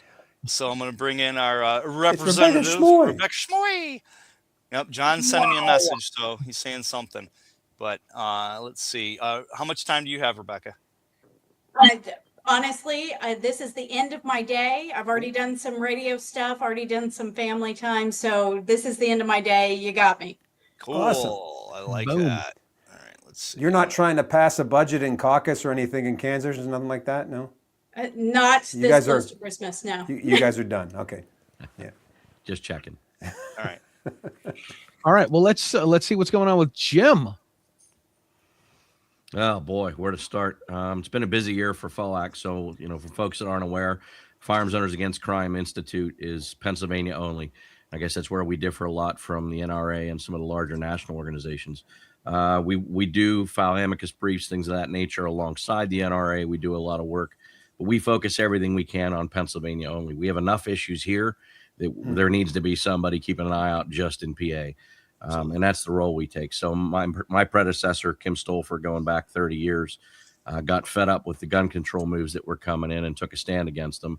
And we've been at it ever since. So, Clint's in the organization. He's my right-hand man here. I can't do much without him, that's for sure. And we're constantly traveling back and forth to Harrisburg. So we've had some good moves this year. It's good anytime you get a new attorney general that's willing to not only have a sit down face-to-face with us, but give you his private text, private cell numbers. So you can have those conversations.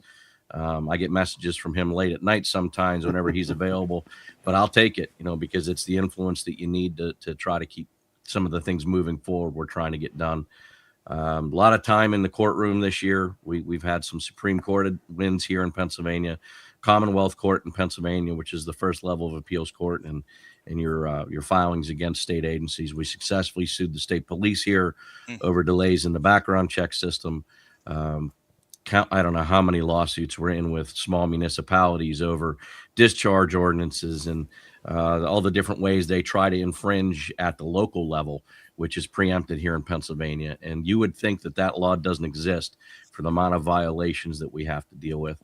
The number of messages we get on it. Greenville Borough, Pennard, the list goes on and on. So we're pretty active. Been spending a lot of time in the courtroom lately, which means a lot of money. A lot of money means a lot of need for fundraising, and that's something that we struggle with in PA. We don't have the big multi-million member association. So we do get out there. We teach seminars. Clint and I have been on the road a lot. One morning we testified in front of the Senate in Harrisburg, made the 5-hour drive up to Erie, taught a 6 p.m. class in conjunction with the USCCA, and then drove the 2 hours back to Pittsburgh.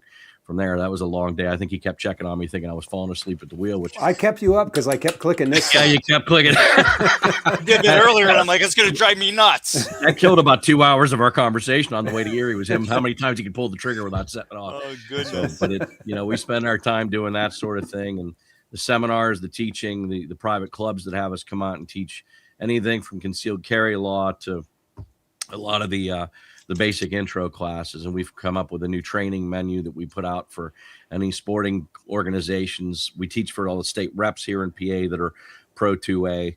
Nice. Senators use us very rarely, but occasionally. They got their hands full. I think they're much bigger districts, but yeah, it's been busy. And now the Great American Outdoor Show coming up right in Harrisburg. So we'll be there. We'll see you guys there. Yep. Charlie, we missed you at the Rod of Iron this year. Oh yeah, I couldn't make it. Yeah, Amanda did the maitre d' for the day the day I spoke, and of course they nice. had they have the NRA, GOA, they have everybody else speak, and then go, okay, Everybody's now there, it's your turn, and it's always very interesting for me because I've got to make my speech up on the fly because I don't want to repeat what everybody else has gone over. But we're able to really focus on strengthening preemption, trying to make it a more of a punishment. I mean, Harrisburg City, we just beat them in court. What is it? The third time now in a year.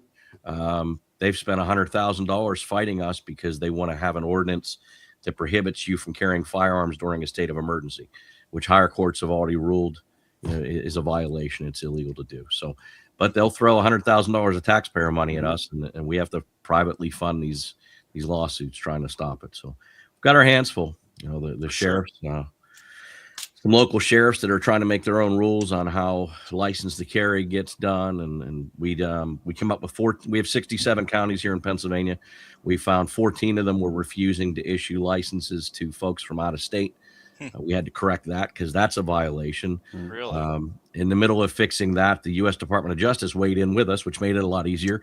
Yeah. But that was kind of unexpected. That timing was amazing because they thought we had something to do with that. Yeah, I'd love to claim it, but yeah, I just called Pam Bondi and said, "Hey, do me a favor, would you send a letter?" Hey, so Pam. Yeah, and now the irony of it is, some of those sheriffs that we were dealing with are still violating the issue laws with delays in getting the license to carry out the door, mandating stuff like that. Oh, we have a member of the organization who's a naturalized citizen. They told him he had to prove his naturalization to apply for his license to carry, and nowhere in our statute does allow for that. So when we corrected them on that, they fixed it, but then they told him, well, your appointment to pick up your license is 62 days. Well, our state law is 45, which is ridiculous enough. Yep. But it doesn't give them the right to just pick and choose when they want to hand you your license to carry. So that's the stuff we get drawn into, and it's grassroots money fighting tax money, unfortunately. Well, keep up a good fight. I'm hoping to help out as much as I can next year to push it too. I know you're on board, Matt. Not a problem. It's been a busy year for all of us, I think. Yeah, it's been a crazy year. For sure. Super. Well, Absolutely. thanks for giving us the rundown. Best way for people to check you out, help out, get involved? 2apa.org. 2apa.org. We're actually in the middle of moving everything in the Nation Builder, trying to grow the organization. So right now it's just memberships and awareness. We do a lot of emails, a lot of updates for members and subscribers to make sure it gets out there. Clint works very hard on a newsletter with one of our board members, Steve Laspina, and everybody's engaged. That's all we can ask for is people to pay attention. I think there are too many people that just assume somebody else will do it. And next thing you know, it's down to a handful of us fighting in what is literally a keystone state for gun rights. Yeah, absolutely. If anyone wants a last-minute Christmas gift, go onto the website and buy a Gun Bash ticket, and then come to the Spring Gun Bash. That'll be in March 14th. Yeah. Yep. You can buy the ticket, though, and not come, although that would be a huge disadvantage because you'd miss out on hanging out with us. But absolutely. Clint MC's the day. Yeah. For sure. Cool. Well, Merry Christmas, sir. I know you got the family there and such, so we'll bid adieu. And thank you, brother. It's good seeing everybody. Likewise. Good to see you. Merry Christmas, everyone. We'll catch you soon, Jim. Merry Christmas. So let's see. You guys got to actually Augie's next, right? Yes, coming in from the upstairs. Yeah. Yeah, I got bang on the ceiling. Yeah. Yeah, Augie said, where should I call in from? So Well, I mean, I would do that downstairs in the other room because that's where we have the set up. Mhm. But he has drums set up in there right now, so we had to modify. yes. Yeah. So Augie has a show, and he's going to talk about it here in a minute. He's been doing the show for quite a while, and one of his main sponsors is Meet the Pressers. Yeah. So and Cryptid Creatures, his show, is one of the sponsors of Meet the Pressers. So it kind of balances out, and it gives us an opportunity to do some collaborative things behind the scenes. So Augie, why don't you tell everyone about your show, bro? Real quick. 165 episodes Augie's been on of Meet the Pressers, because if people don't know, he was one of the voices. Actually, Mantis helped shooters suck less. He does all of the the sponsor reads. So actually, if you go back to season 1, he talks like this. He does. You see his voice change. Every episode he gets lower and lower. And it's time to change. Yeah, that's awesome. So sorry, I didn't mean to cut you off, Augie. I just wanted to get that important fact in there. So take it away. Yeah, do it again. Do it again. Mantis X, yeah. Oh, Mantis X helps shooters suck less. Anyway. Nice. Okay, so Cha-ching. my show is Cryptid Creatures with Augie Macro. It is a documentary series on YouTube where I discuss cryptids and folklore, urban legends, mysteries in history, and various other interesting things of that nature. We have 2 seasons out so far, the complete first season, and then we have 11 episodes out in season 2. Plus a feature-length documentary, The Grand Tour of the Cryptids, Creatures, and Curiosities of the Keystone State, where we travel around the state and look for cryptids and ghosts and weird sites of interest and whatnot. So the stuff you put together, man, it's just freaking amazing. Genius level stuff, and the in depth on it. Yeah, he does all the research, and basically, I'll say, "Okay, boy, where we going?" And we've scheduled the last 4 years. We've scheduled our family vacations around the show. So where do you want to go? Let's go up around the Great Lakes and go find the Hodag in Wisconsin. Okay, so we set it up, and I have him. He routes out the route, sets up the itinerary. My wife will take care of craft services to make sure we have food, and she'll do some of the calls to make any arrangements. Like if we happen to go to a museum or somewhere like that to try to get permission to shoot and do our filming on the location. Or we'll just go across the street where it's public land and just see it in the background if we need to. I've done many years of shooting guerrilla style in Los Angeles on low budget movies, so we get the shot no matter what. But yeah, he and I we've got to trounce through the woods, some really cool places, and see some cool stuff. And it's one of the things I really look forward to. Or actually, today we went and shot. Tell them about what we got today and the last couple days, buddy. Well, the next episode we'll be releasing is called the Cemetery Special. So the premise of that, it's not focusing on a cryptid or a paranormal something like it usually does. It's just we've been in so many different cemeteries for different episodes. We decided to put together something just about interesting cemeteries and grave sites. So like what we've been to, like yesterday we were all over the place, or 2 days ago we were all over the place driving and filming. We saw Andy Warhol's grave. We saw this really neat graveyard where like it has this big stone revolving door, and it's pretty, lots of different things. Which you can see whenever we release that episode. We'll release that at some point after Christmas. But today we were filming at Unity Cemetery in Latrobe at the grave of Mr. Rogers. And we went into Latrobe, and there's a statue of Mr. Rogers. We filmed there. He's in this nice little mausoleum, and the door was locked, so we got footage like through the bars to see his actual crypt, the name on the side of it. But wow, yeah, I didn't even know it was when your dad was telling me that earlier today. I didn't even know he was in Pennsylvania. Yeah. Well, I mean, Oh, he, Mr. he Rogers? He grew up in Latrobe and WQED's in Pittsburgh. So Yeah, Mr. Rogers. Yeah, that's. I tell people when I teach outside of the state, I said there's 3 things that you don't talk crap on. One is the flag. One is someone's mama, and you don't talk crap about Mr. Rogers. No. That's hilarious. Yeah, no, that's a no go. you'll get into a fist fight talking crap about Mr. Rogers, Which is he pretty probably would be ironic. rather disappointed Yeah. if that was the outcome. Yeah. Wasn't he a Marine, or was that made No, up? that's a Fallacy. wives' tale. Yeah. Gotcha. Cool. Well, Augie, it's awesome to see you. And go ahead, Charlie. Before I have to ask you, this thing over your shoulder looks like a mix between Kermit the Frog and a Groot gone bad or something. What is that? Which that The Your green left one. shoulder. Yeah. Yes. Yeah, it looks like a Kermit the Frog. Oh, he had And, something stuffed up his butt. That's why he looks so rough. Whoa. Yeah, all of these are puppets. That's one of the fun little quirky things we do in each of the episodes. I make a puppet. Oh, very cool. So this And is look a how- lizard person. That looks like Hollywood. That's what Nancy Quality Pelosi looks like when she takes off her shell. Yeah. Yeah. No hammer needed. Or when she's hammered. Oh my God. That's awesome. amazing. That's very cool, man. And you make that yourself? Yep. Wow. Yeah. You got a lot of talent, buddy. If it's a cryptid that's at a location, we try to take the puppet and shoot video of the puppet in the location of where the cryptid was spotted or where it normally habitates. We'll do dramatic recreations. Yeah. Of Very sighting.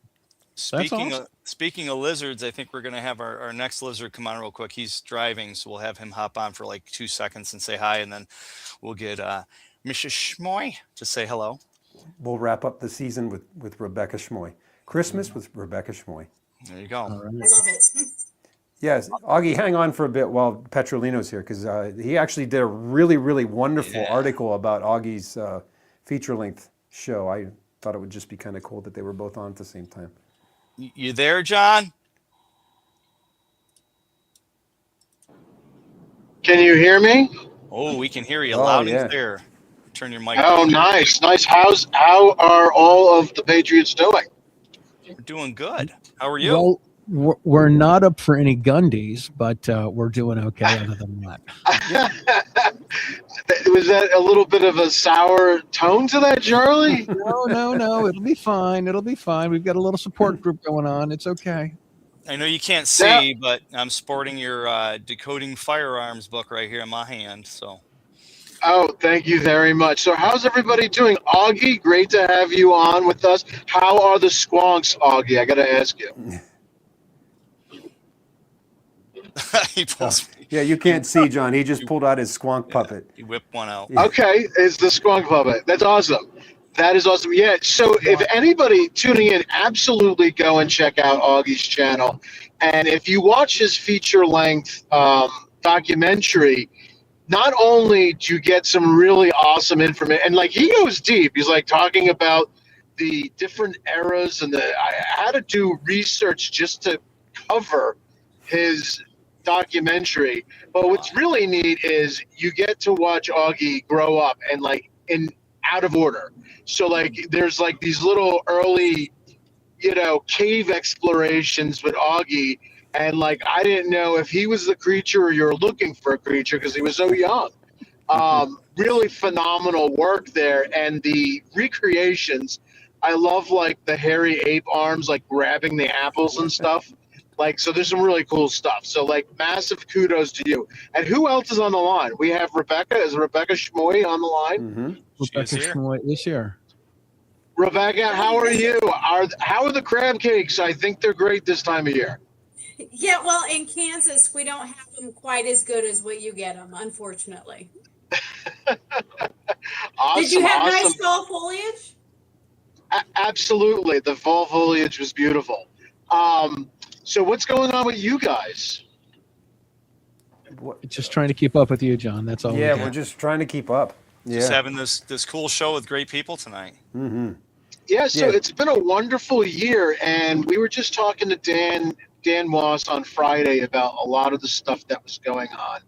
And like, stop me if I'm repeating some of the stuff that Charlie may have talked about. So, Charlie, did you talk about AmCon any? I've not talked about Anakin. I talked about how I did hop on a radio show and get a regular spot on there. Dude, But, Charlie is killing it on the radio show every week, and it's phenomenal. It's Freedom Fridays, right? Yes. And Charlie is nailing it. Absolutely. Very proud of the work that you're doing there. And I agree. I think it was you, Clint, who was saying that we need to get outside of the echo chamber and talk to people that are, you know, maybe freedom oriented, but they're just not gun people, you know. And I think these are very important things. My big beats this year were covering, well, let me back up. Last year, my big beat was covering racial bias in New Jersey. And that was my presentation at GRPC last year, talking about how, you know, black applicants are denied more than 2.5 times their white counterparts on a subjective standard for permits to carry. Well, once that all got sussed out and a research organization did a more formal study on the data that I had found, and when they normalized the data for population, they found that black applicants are denied 10 times more than whites. And this is on subjective standards. So one of the things that I'm really pleased to announce is this year legislation was released in New Jersey. It was introduced. It hasn't gone anywhere, but it was introduced to where it's going to be holding people accountable, where the Attorney General has to create a report talking about the denials and why people are denied with all the demographic information and some sort of an excuse. So that was kind of a big win. We'll see what happens next year if that gets re-released. And the other big thing going on in New Jersey right now is we have a permit to carry fee nullification initiative. And in the wake of NYSERPA versus Bruin, you know, the Supreme Court said that the peasants have to be able to carry their pitchforks if they want to. And so New Jersey didn't really like that. And so naturally they were one of the Bruin response states, much like New York and California and Hawaii. And one of the things that they did is they increased the permit to carry fees from $50 to $200. And this is for a 2-year permit, so that's kind of crazy. What they did do, though, which was weird, is they took $50 to go to a state fund, a victim compensation fund, which the Third Circuit Court of Appeals said is likely unconstitutional. So that's probably going to be enjoined. And $150 of the fee goes to the local municipalities. So what's been going on across the state is local municipalities have been passing resolutions to refund their citizens the $150 fee back to them. So right now, and I've been covering this story very closely, it's a grassroots initiative, and it's being championed by the New Jersey Firearms Owners Syndicate, the Citizens Committee for the Right to Keep and Bear Arms, which I serve on the board, and also NRA ILA. So the NRA is involved too. And we're up to now 14 municipalities. The 14th municipality just passed a resolution, I think last night or maybe the night before, I can't remember. It was South Toms River, and they passed a partial rebate resolution where they'll refund $100 of the $150 back. But the key thing is with these resolutions, the townships are, you know, acknowledging the unconstitutional and punitive nature of these fees. So that's kind of been like one of the big beats this year for me. Well, it's a lot going on there for sure, and I think staying on top of it, it can be definitely frustrating. So good for you for doing that. Yeah, no, it's been great. And of course, just whatever else comes my way. I heard Jim on the line, and, you know, they've been spanking sheriffs left and right. And I really love what they've been doing.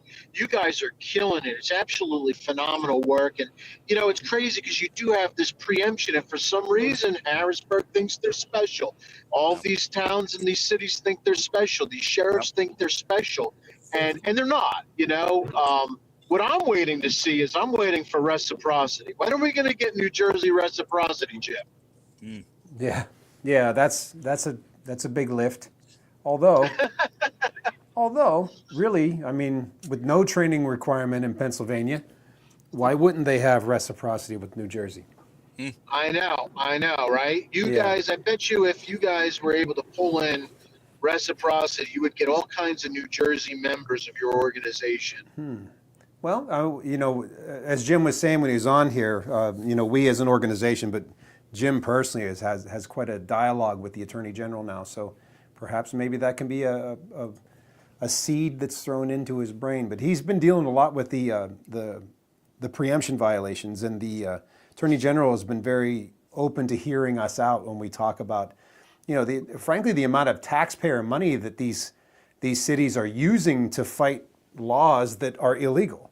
Not to mention the hubris to say, oh, my name is Clint, I'm the mayor of X town or whatever, and I'm gonna violate the law.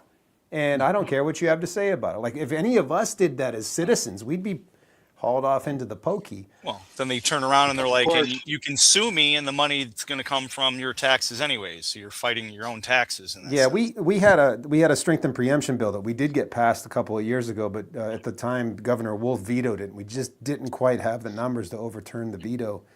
That legislation has been reintroduced, so we'll see. Our governor right now has been kind of staying away from anything that's gun related, because obviously his goal is to run for president, and that's absolutely a known quantity. Yeah. But when he was Attorney General at the time when we had strength and preemption run through, he actually spoke favorably of it at the time. So he's always been a rule of law type person. So who knows? Like, if we could get it through the House. Is that Shapiro? Yeah. Yeah. Okay. Yes. I mean, politics is crazy. Who knows? So it's just a matter of can you line up the batters to be able to take the swing? That's the question. The hanky panky that goes on in the House is absolutely incredible, and the anti-gun Democrats right now control the calendar, so it's difficult. Yeah. Well, you could see what happens in New Jersey's a perfect example. Phil Murphy went full speed ahead on gun control measures and pretty much completely destroyed any opportunity has on a national platform, because that just doesn't resonate with everyone. Even if the party line is still leaning negative towards firearms, they're just not going to get the support. I don't feel they'll get the support. They have a very long history of anti-Second Amendment policies and whatnot. Yeah. Well, I tell you one thing you need to do, and this is next year, you need to be in town when I do a PDN training tour class in New Jersey. I want you to come join me on the range. There you go. I know. I absolutely want to do it, and I'm so bummed that I missed the field trip to visit the Jersey Devil. I really, really am bummed that I missed that. But yeah, we'll definitely have to make that work for sure. Awesome. And there is still an open invitation for you to come record your audiobook. There you go. We're going to have to figure that out as well. You know what it is? It's just crazy times. The schedule is nuts. Looking at the calendar, you know how it goes, man. Well, everyone on this show so far tonight, and traditionally, and definitely the people on the screen right now, even though we can't see you, John, we know you're there. I tried to put a picture, I couldn't. We have a problem saying no. And the other thing is too, so true. Like, when I go to the zoo, you know what I end up doing? I end up picking up trash because I see a cup. I'm like, okay, I pick it up. We're all the type of people that when we see something that needs to be done and no one else is doing it, we'll do it. Yep. And I think that's a very good thing, but it also can be kind of taxing, and it really makes it hard to schedule having John come to my class next time I'm going to be in New Jersey. So we'll do our best. For sure. Oh yeah, no. If you want to get something done, find the busiest person you know and ask them to do it. That's you go. So John, how do people find out more about you, get your book, and everything else you got going on? So you can find me the penpatriot.com is the website, so you can head over there, and that's a clearinghouse of everything me, and also news tips. I want to hear from people that are listening in. My email address is john JOHN at thepenpatriot.com. If you got tips, if you got love mail, if you got hate mail, send it my way. I'm always happy to entertain correspondence because that's how we get these things done. If through the networks and everything like that, that's where I get a lot of leads for stories. Clint, you've always been wonderful too with the FOAX stuff, and just like Josh as well. So just send them, John at thepenpatriot.com. And we wish you the best of luck with the Gundy Award, because we want to be able to say that we've had Gundy winner John Petrolino on our show. Right. And I appreciate it. Thank you. And if you don't win, we'll call it the Undies Award. Yeah, we can't do that. That's another thing in another industry. You can at least say I'm a finalist. We made He'll be Gundy nominated writer. There you go. Yeah. Yeah. Absolutely. Well, thank you, everyone. Have a great evening. I really appreciate the opportunity. Merry Christmas to you, John, to you and your family. Merry Christmas, everyone. And then there was one, Rebecca Schmoy. You gonna hang around with us, Augie? I can if you'd like. Yeah, you're welcome to hang out and chime in if you like. Rebecca, how are you? She's good. She's on silent. She's on mute. Hang on, unmute her. See if I can. No, I can't unmute her. You got to unmute yourself. It's all you, girl. It's all this time and she can't say anything. I know. This got to drive. Oh, now, you muted. now you're on mute. Try it again. Okay. There you go. All right. Yay. We can hear you now. Man, it's good to see you guys. Good to see you. Good to see you too. Oh, it's been insanity busy. It's like the session never ended, and so this entire off session has just been nonstop. And then we're getting ready to go back into session on January 12th. So I very much enjoy seeing some friendly faces. So it's a full-time legislature, right? No, in Kansas, I call it the hard 90. We are a strict 90 days. That's how it should be. And that's be. 90 calendar days. So we have to fit all kinds of stuff into that amount of time. That's how it's supposed to be, I think. Oh, I very know much. I know it makes it very difficult. Yeah, in Pennsylvania, when you look at the history of it, when did all the stupid laws start to come out? Is when they had to justify their own existence by just, let's come up with more legislation. Right. Yeah, everybody says, oh, it'll be so much better if we could just go year round. And I'm like, no, because we would just find other things to fit in there. We don't take deep dives on things if it's a full time. We just add more stuff. And the more stuff we add, the more stuff we screw up. So you've been a representative now for how many years? Okay, so I just finished up year 3 and I'm heading into year 4, which means another election as soon as this one ends. And you're going to do it. You're not going to be like, I'm done with this stuff. You're not going to be Marjorie Taylor Greene or Elise Stefanik. She's going to take the money and run. The last time we had to run for office, so 2 years ago, I was like, I don't know if I want to keep doing this. I'm much better at holding people accountable than being the person. And then I had so much backlash. And everybody in my district was like, no, we trust you. We need you. Continue to carry our voice. Good. So I signed up to do it again. And then I broke my ankle and we had to rearrange everything that it looked like to run for office. And so I was quintessential running from my couch because I could not get on porches. So then we had to figure out ways for me to be in front of constituents and engage with them. You could have done the back car of a train like FDR and done like a whistle top tour or a whistle stop tour. What we ended up doing was we ended up scheduling all of these like meet and greets and all of these come solve problems with Rebecca. Yeah. And they were great and it worked out great. And I was able to sit and prop my ankle up while I was dealing with all that. Charlie and John at GRPC that year, they got me on stage and got me off stage. They were fabulous. She's the first person that rolls for office. Yes, I did, and it was successful. Actually, I won my second election while I was broken at 73% of the vote, when the first election I had was 65%. Wow. So You just this got to break time, your. So in Hollywood, they say break your leg. It's the same for politics. Just go break a leg. apparently, yeah. Everybody kept saying, "Well, maybe you got the sympathy vote." You know what? I'll take I it. don't care. I'll take it. As long as And they we're vote. not doing that again this time. Yeah. No That break was a leg. one and done. Nice. Very cool. Very cool. So what's the craziest thing you've seen on the floor? Because they're not necessarily in Kansas, but like there's been duels, representatives that hit each other with sticks. Matter of fact, this year Representative Kenyatta said some really inflammatory things and like almost got into a fist fight in Pennsylvania. What's the weirdest thing you've seen like when you guys were like on the clock? Okay, so it's funny that you mentioned that, but we had one day that I had 3 very controversial bills, 2 of which were firearm bills that I was getting ready to run that day on the floor. And it was going to be the Rebecca show, basically, other things going on. It was a full day on the floor, but all of the big heavy stuff I was going to carry.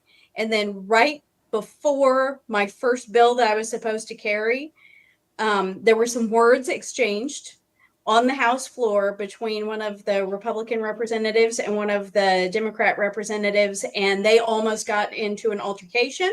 Wow. And we had to shut everything down and go caucus. And during that time, they went, okay, well, we're going to pull all the controversial bills. So Rebecca, sit down and be quiet.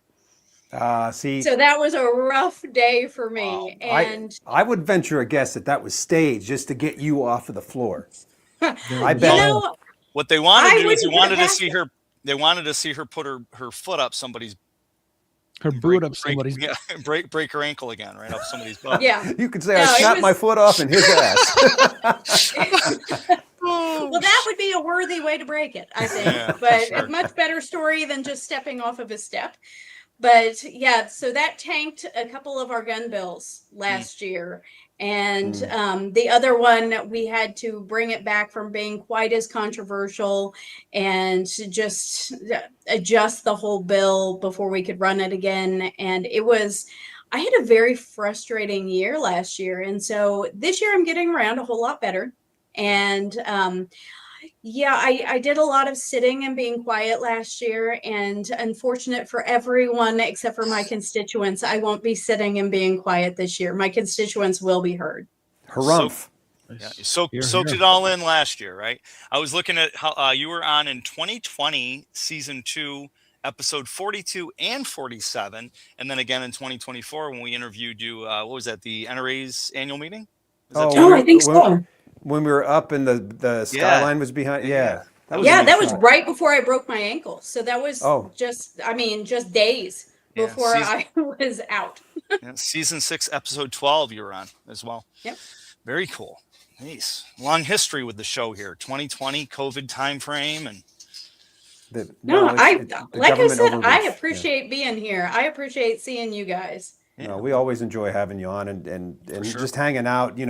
All tonight. This has just been a wonderful like meet and greet to see friends and family and folks that are all very Reminisce. like-minded and Reminiscing. supportive and For sure. We're very blessed to have a community that we work with that is so positive and active. I appreciate all of you guys and being active. And I got to say, I know that I'm in Kansas, so I'm dealing with Kansas laws. But every single time you guys, any of your guests, any of the people that are listening into the show, anytime you guys stand up and speak out for freedom and for liberty, that makes my job so much easier. Because then I've got information to pull for other people. In fact, we're getting ready to run a bill in Kansas that we will be supportive of organizations such as Hold My Guns. And so we're trying to take some of the legal pressure off of our FFLs so that they can participate in programs like that with more confidence. And so anytime you guys are having those conversations and I can use that in order to push good legislation in the state of Kansas, man, I love it. Thank you so much. Very cool. Speaking of Hold My Guns, they just secured a really nice grant. Yeah. So Yes. there's going to be some wonderful things happening. No, I'm excited. Yeah, that's a great organization, and I think more people need to learn about what they do and how FFLs can get involved. And doing the Sure. stuff now with the storage lockers is really a fantastic thing too, which yeah, some great things there. So there's a lot of great resources for people that are having crisis or mental health issues, and or just like, you know, people that get deployed and they can't leave their class 3 stuff at home because it's supposed to be, you know, it's a great service that they have there. It opens it up for foster families. I mean, the limitations are endless there. Yeah. Yeah, you've had to deal with that, Matt, right? Yeah, they made us provide a complete list of all the guns we had in the house, and you know, we were worried at first they were not going to approve us, but you know, they did. That's because you wear that pomade. They saw your hair and they're like, "Oh, this guy, I can trust him." He's trustworthy. Yeah, they don't have enough paper and ink, so that's what it was. I always hate that. How many guns have you owned guns before? Yeah, and then like list them. I'm like, it'd be 80 pages. I don't remember. I mean, 7 years ago, how many guns? I mean, you know, Mike knows. Mike's got his FFL. It's like, come on. Right. We might have to sit down for this and talk about it. Yeah. Let me just include a book. Anyway, Rebecca, it's always awesome to have you on. Catch up with you. Are you going to be at the NRA's annual meeting this year? As long as we're not still in session, the plan is to be there, because that is where I get a lot of my information to be able to bring back and have good discussions about freeing more things in the state of Kansas. Always looking for opportunities to bring more liberty. Good. Well, we'll certainly meet up and just break some bread or hang out or maybe shoot an episode. Perhaps we'll be at the Voice of the Second Amendment again. So if that's the case, we'll have you come in and sit down and join us for a spirited conversation. Absolutely. I love it. Those are my favorite kind. Yes, awesome. Indeed. Well, Merry Christmas to you and your family, and we thank you very much for taking time tonight to join us. And if there's any way we can be of service, please don't hesitate to call on us. Thank you, guys. Merry Christmas, everybody. Merry Christmas. All right, Mike Pivovarsky. We got a party crasher. And yeah. Glad to have him. We're staying late for you, Mike, because we love you. Mike, have you ever met my son, Augie? Mike is muted. Mike, have you ever met the mute button? Nah, I muted him. I muted him when I brought him in because I didn't want to. There we go. Okay, start again, Mike. There we go. No, but I have not met Augie, but I've, you and I have been friends for a year on Facebook and everything else as well. I feel like I've seen him grow up. Yeah. Absolutely. It's been a while, and every episode he's on, his voice gets a little bit deeper. We were talking about how he's always done the sponsor reads and stuff for our intro. Yeah, you listen to the first episode, and he's like this, and now his voice is deeper than mine, and he's taller than me, and he's stronger than me. It's like stronger than you. Oh yeah, he's stronger than me. You guys get into a wrestle match? I beat the crap out of my son the other day. No, I haven't thrown down with him yet. I don't know if that's the kind of fathering that I'm looking to do, but it is Festivus today, so if you're going to do feet, it is time to air the grievances. Yeah. We actually watched that episode tonight. That's a family tradition. That's funny. Yeah. So Mike, you're the Trigger Presses Union Local 2. Yeah. Look at that. The union boss is what I'm calling the folks now. I actually opened up a 3 in Philadelphia with Craig Penglaze. Yeah. So. Very cool. Yeah. Let's get a union boss meeting together. Yeah. That would be kind of fun. I think that will be something that will happen in the future. I'm thinking about opening up some more locals, actually. There we go.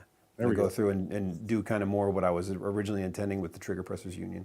So Mike was on the show on Meet the Pressers. Now, we've been on your show many times, collectively and individually, and we really appreciate that. Mike was on. Can you guess what season you were on our show? Let's see. I gotta remember how to spell his Season 1. Season 1? Yep. And you had that brick wall we said looked like Evening at the Improv, and we thought it was real, and then you poked it, and it was one of those drapes. Yeah, that was kind of funny, actually. That was back before this fake wall behind me. What do you got there? I got to look a little closer. It's all fake. These are just props. They're not real. Well, hang on a sec. I'm thinking we're like maybe gave you your first actor's credit, but you were on Shadowglade. Yeah, Shadowglade, Country Boys. I did Country some Days, local stuff here. So. All right. What's Shadowglade? It was a sci-fi paranormal thriller. Oh yeah, what'd you play? No, that I was the armorer for that one. Oh, okay, yeah. The acting credits would have been in Country Days. So what'd you play in Country Days? Nice. It was myself. It was one of those real TV deals. Oh, okay. So you weren't playing like someone's disgruntled uncle that was no on a search for his I got, Thug I number got, two humanity. is what he played. I got no acting chops. No. I don't have any of that. So. Actually, I think you would actually do very well. Actually, I agree. Yeah. So As long as it's voice acting. Look at this face. I mean, look at this face. season 1, episode 17, 2019, and then we had you on season 1, episode 14 for cameo, 2019 with Josh Prince. Yeah, and I know I've been on more, but I think Matt's just slacking entering him in there. Yeah, I don't know. He's been doing this all night, and it seems like he is coming up shy. Maybe it's my recollection. I'm getting to the age now where I don't remember things so well. Well, I figure twice a year we do each other's shows at a minimum, right? So, Yeah, that seems to be about right. Although I don't know when the last time we were on your show. NRA. Were we? Yeah, we were. Yeah, we were. Yeah, that was a fun episode actually. Josh- we Josh closed the too, place, right? didn't we? That's right. That's Yeah, right. they were like moving the fork trucks and stuff behind us. You told us some That's right. secrets there, and we're not telling anybody about them. We're not telling. Oh no, got to keep them quiet. Oh, that's awesome. Yeah, so it's always good to have you on and fellowship with you, man. You're one of the people that I always really, I mean, not one of, but we typically get to break bread and maybe I sit next to you and breathe secondhand cigar smoke, and it's I know, always I fun. know what you're talking about. Yeah, it's always fun to just sit and, I like to talk. You may not know that, but I do also enjoy I like to listen. So I've always enjoyed just sitting down, listening to you just tell stories and He's got a yeah. million stories. Oh, it's yeah, just not on your show, right, Charlie? Right. That's a story. I got to. Hey, you haven't gone for a ride with Charlie yet? I did a riding shotgun with Charlie, and he came to Orlando to did it, and I was so concerned about where we were driving because I was open carrying a Serbu Shorty that all I did was direct him for traffic for 45 minutes. He kept asking him, trying to get info out of me, and I'm like, take a right, no, turn left. Here.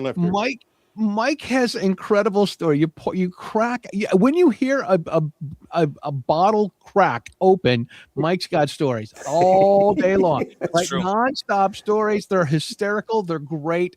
Get him on my show. He's like, all right, The GPS. We can't go down so far. We gotta be careful where we go here. Like, but we missed the turn. We gotta turn. No, Turns really, into that annoying GPS sound. Yeah. That's hilarious. That's hilarious. I enjoy doing your show, Charlie. We've been on your show twice, I think. A few times, yeah. Yeah, a few times. Yeah, that one time we did the Chinese fire drill. Yes, around the- The Chinese fire drill the first time. Yeah. And then you Yeah, guys, what I say, I'd rather drink piss than buy something at McDonald's. Yes, I think so. I've asked Charlie for a second shot, but my ratings were so bad. He's been like, I'm busy that weekend. Well, he's gonna bring you back on with changing tire with Charlie. Like, when you get a flat, He's just gonna have him drink, drive, and have a gun on him all. Yeah, that's no good. We're doing it all. We're doing it all. Yeah. I thought it was really funny. A couple years ago, Closed course. Yeah.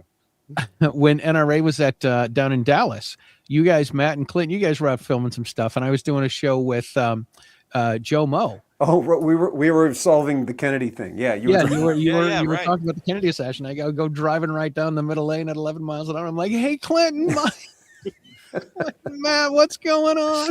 Yeah, that was pretty cool. It was fun. Yeah, it's a great group of people, man. Great group of people. I'll tell you what. Every time we get to see you guys, and everybody else, we got you got guests lining up. The same thing we all do for the shows and waiting. But then when you any of the three of you and Augie, it'd be you too if you were there. Just walk past. It's not, hey, come on and be on the show. It's like when are we hanging out? When are we getting together? We're getting together after this, right? Because we're gonna go have a friendship together after this. Yeah, I got to tell you, man. So Mike is quite the radio warrior, because he's got a real radio show. Yeah, totally. He's got a real radio show. He gets recognized by his voice, and at the NRA Voices of the Second Amendment, he booked like a booth for the whole day. He does the same thing at SHOT, like all day long. So that's insane. We just got. I know you guys were talking about it during the show earlier. We've already been contacted by NRA. They want us to come back and be one of the all-day, 3-day premiere shows for us. So they've already got us booked and planned to be there for the entire 3 days. Congratulations. Yeah. That's great. I guess we're not going to be then. We were asked to submit a resume today, I think. Yeah, send an email. You said you want in? We're like, yeah. Amanda says she knows somebody. Yeah, I don't know. We'll see. That would be pretty cool, Listen, though. and we got it. I know she was on earlier, but I've thanked her 100 times. We got in there because she came up with the list and gave it to him. And Yeah, we it won was. So. It was a real honor to be part of that inaugural one. Inaugural. When Yeah. she reached out and was, you want to be part of this? I was like, hell yeah. Yeah. Like, Right. yep. Spoke for Clint. Yeah, We're doing it. Yeah. She reaches out and she says, I'm gonna ask you a question. The answer is yes. You want to do this? Yeah. Yeah, that's kind of how she works too. Yep, I it is. mentioned earlier, most people don't understand or have any clue about how many things that she has helped to facilitate Oh my for the gosh. purpose of liberty and Second Amendment rights. Yeah, she's definitely pretty tied in. She's a 2A warrior. That's for sure. For sure. Absolutely. She's So, awesome. so Mike, you are recognized by your voice. Do women swoon when they hear your voice? Yeah, I don't think swoon. If that involves running away, yes, but it's not so much swoon. So, what got you into doing radio? How'd you? I mean, you're like a Space Force Cav Recon Scout or something like that, right? Isn't that what you did? Yeah. I was in the infantry Helicopter for 11 years and in the cav for 20 after that. Yeah. Okay, so what got you into doing broadcast? So I was full-time cop or full-time military, but never at the same time. And in both of those worlds, I worked my way into the arms room or the armory as an additional duty, taking care of firearms. Always had a love of firearms.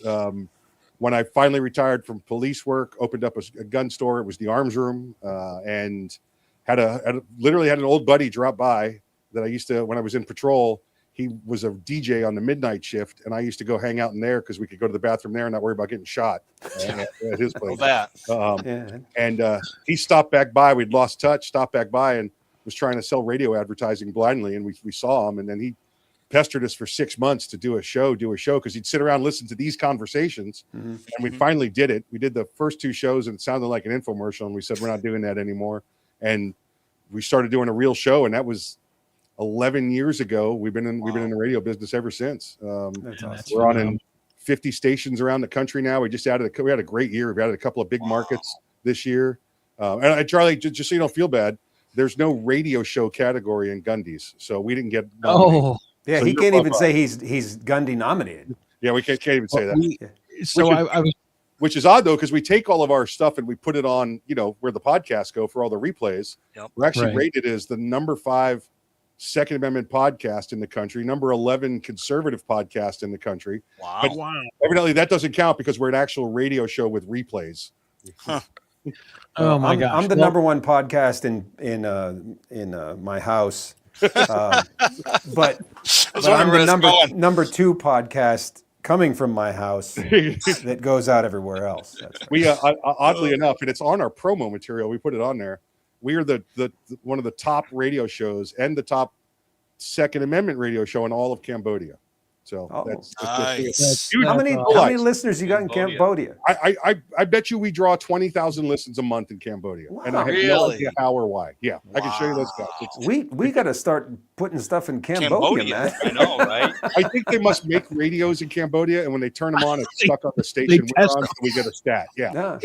that's the only way it happens. They actually just listen to the show for directions. That's it. Yeah. Take it here, take it right there. How to get there, but we get them. We always put props out to Cambodia. Thank you. Wow. Yeah. Oh my God, that is Mike dropped to Cambodia. Yeah. Well, so this is what I was thinking. Like, so last year, Petrolino and I were and the people, of course, were nominated for Gundy's last year, and we're like, you know what, we're going to try to do this, man. We're going to put our energy effort into it. So I was doing content every day for the 15 days that they vote, and neither one of us made it to the top 5. So after last year, we're like, you know what, we're not doing this. This is ridiculous. So then we both got nominated. He's like, I'm doing one video at the beginning and that's it. And I'm like, I'm gonna try to do something. And then he's like, all right, I got videos for the first 4 days. And then he put something out every day, and I put something out every day. And we're really trying to work. And I put it on Instagram, put it on TikTok, put it on Facebook, I put some stuff on YouTube. And lo and behold, he gets up in the top 5. But we were talking, we're like, how come Dan Wass wasn't invited, right? How come Mike wasn't invited? Like, we need to figure out who we want to be in these categories, because unfortunately we don't know who a lot of these people are. You know, and like Amanda said, they're out of the top 5 shows, she's heard of one of them. She's heard of the Dana show.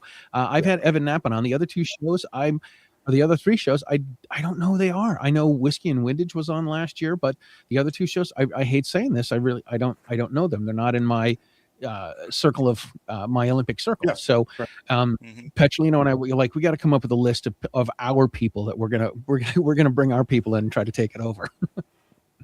Yeah, there's a lot of folks making. We I'm sat sorry, and go talked about creating our own award shows to take care of it, and we just kind of fell flat during the summer. I think we all got busy, but it's still on track for next year. We've talked to all the players, and I think we can make this happen. Yeah, cool. Yeah, we'll now you've got your event that you do at the Brew House at SHOT Show, right? You get paddled by the women in Lederhosen. Yeah, it's a horrible job. Yeah. Somebody has to do it though. Yeah, and he goes to the club, and he goes out to the dinner he hosts. Oh yeah, that too, right? Monday night we'll be there again at the Hofbrau House, starting at 7 p.m. You don't have to be a SHOT Show badge holder. You could just be wandering through Vegas and want a beer. Come on and join us. We'll be there again. And Charlie was there a couple years ago. Yeah, a couple years. You were there last year because you were a nominee. But now that you're not in the top 5, you can join us again this month. I'm getting a ticket and I'm going. There we go. Right, I'm there we go. I'm going. Yeah. So So it's a great event. Augie can come to Mike's event too. Yes, absolutely. Yeah, I got plenty of ID that says Augie's 21. We're good. Perfect. Yeah. Like my all access. We'll get you one of those. All access. Did I tell you the all access at NRA? What happened in NRA? Yeah, that does work, by the way. Yeah. Carry a ladder. Yeah, a laminate or a clipboard. You can walk into just about any building if you got a clipboard and act like you belong there. Yep. Yeah, just mumble to yourself angrily, and with the clipboard, you can get in. Oh, boy. Yeah. Or a ladder. That's like those guys with the yellow vests and the ladders. Right. Yeah. Yeah, that's terrible. That's terrible. That's the plan, man. That's the plan. So, Well, go ahead. Okay, go ahead, Matt. Go ahead. I was just going to say that we unfortunately will not be making it to the next SHOT Show. No, we won't be there this year. Man. First time in 15 years that I haven't been there, so it's killing me. But just too much going on. We added goats and maple syrup to the farm, so I'm going to be busy with that. My wife got in an accident in April, so don't want to leave. I could go for some goats with maple syrup right now. Boy, that would be tasty, wouldn't it? Maple-based It's goats. sticky too. That's sticky. Yeah. Yeah, but that washes off. All washes off. Wash it up with goat milk. Wah, wah, wah. Yep. Yeah, Matt and his goats. I said you out goat roping today. It now gives a new meaning to goat roping. Yeah, he does. Yeah, we won't be there, but we'll be at our annual meeting. Matt and I will both be presenting at that, and Great. We'll be doing episodes somewhere. Hopefully, we'll be a part of the Voice of the Second Amendment. Otherwise, I'm sure we'll be visiting people who have tables at the Voice of the Second Amendment. Regardless, that's a really wonderful thing that the NRA has done there, and I look forward to seeing a lot more things change and improve with NRA leadership. Looks like we've got a good direction on the compass going. Heading the right way. It's heading Yes, the right sir. way. Yeah, absolutely. Yes, sir. So the last question I want to ask, because we're getting close to needing to wrap up here, we're a little over schedule. I know we got a bunch of people still sending in comments. Merry Christmas to everybody. Charlie, have you ever had a traffic accident, hit a deer, or get pulled over while you were doing your show? That's a great question. I have not. I have gotten lost, of course. Not with me. Did you get lost with Masad Ayub? I did get lost with Masad Ayub in the car. That sounds like a sitcom right there. Totally. Lost with Masad Ayub. Yeah, so it was down in Florida. It was at the Florida Carry event that Kevin Sona did. The second year he did it, and it was one of those things where I had Mass's number. I don't know why I had Mass's number, but I had Mass's number, and I Kevin talked to him, and I'm like, I got to get Masad Ayub on the show. So I confirmed his number and I called him up. I'm like, "Hi, Mass. My name is Charlie. I have a show where I interview people in the car, and I know we're gonna be at the same event in Florida, and I'd really like to have you on the show. Would you be interested in doing it?" And he's like, Sounds fine. Thank you. And then it was it, right? It's perfect. So we're doing the show, and I'm trying to drive in like a big square, and I missed the turn to get back to the campsite. And I know on the way to the campsite there was an airplane. There was an airport on the right hand side. So I drove. I'm like, I'm on the same road as the airport was, but I haven't seen the airport, so I don't know if I've gone too far or haven't gone far enough. So I went down this road. I turned around. I did a U-turn in some like little, trailer park neighborhood, and then I got back on the main road. Yeah. And then I turned around again, and then I went down past the airport. Then I turned around again. I'm like, does Masada know? Does Max know that I'm lost? Like, he's a smart man. He's got to know that I have no idea where we are. And so we finally get back on the right road. I'm like, oh my God, thank God. And I said, so we're not lost. We can we don't have to call your wife Gail and tell her we're lost and we need to be found. He says, this is the first time that an Arab has been kidnapped. He's funny.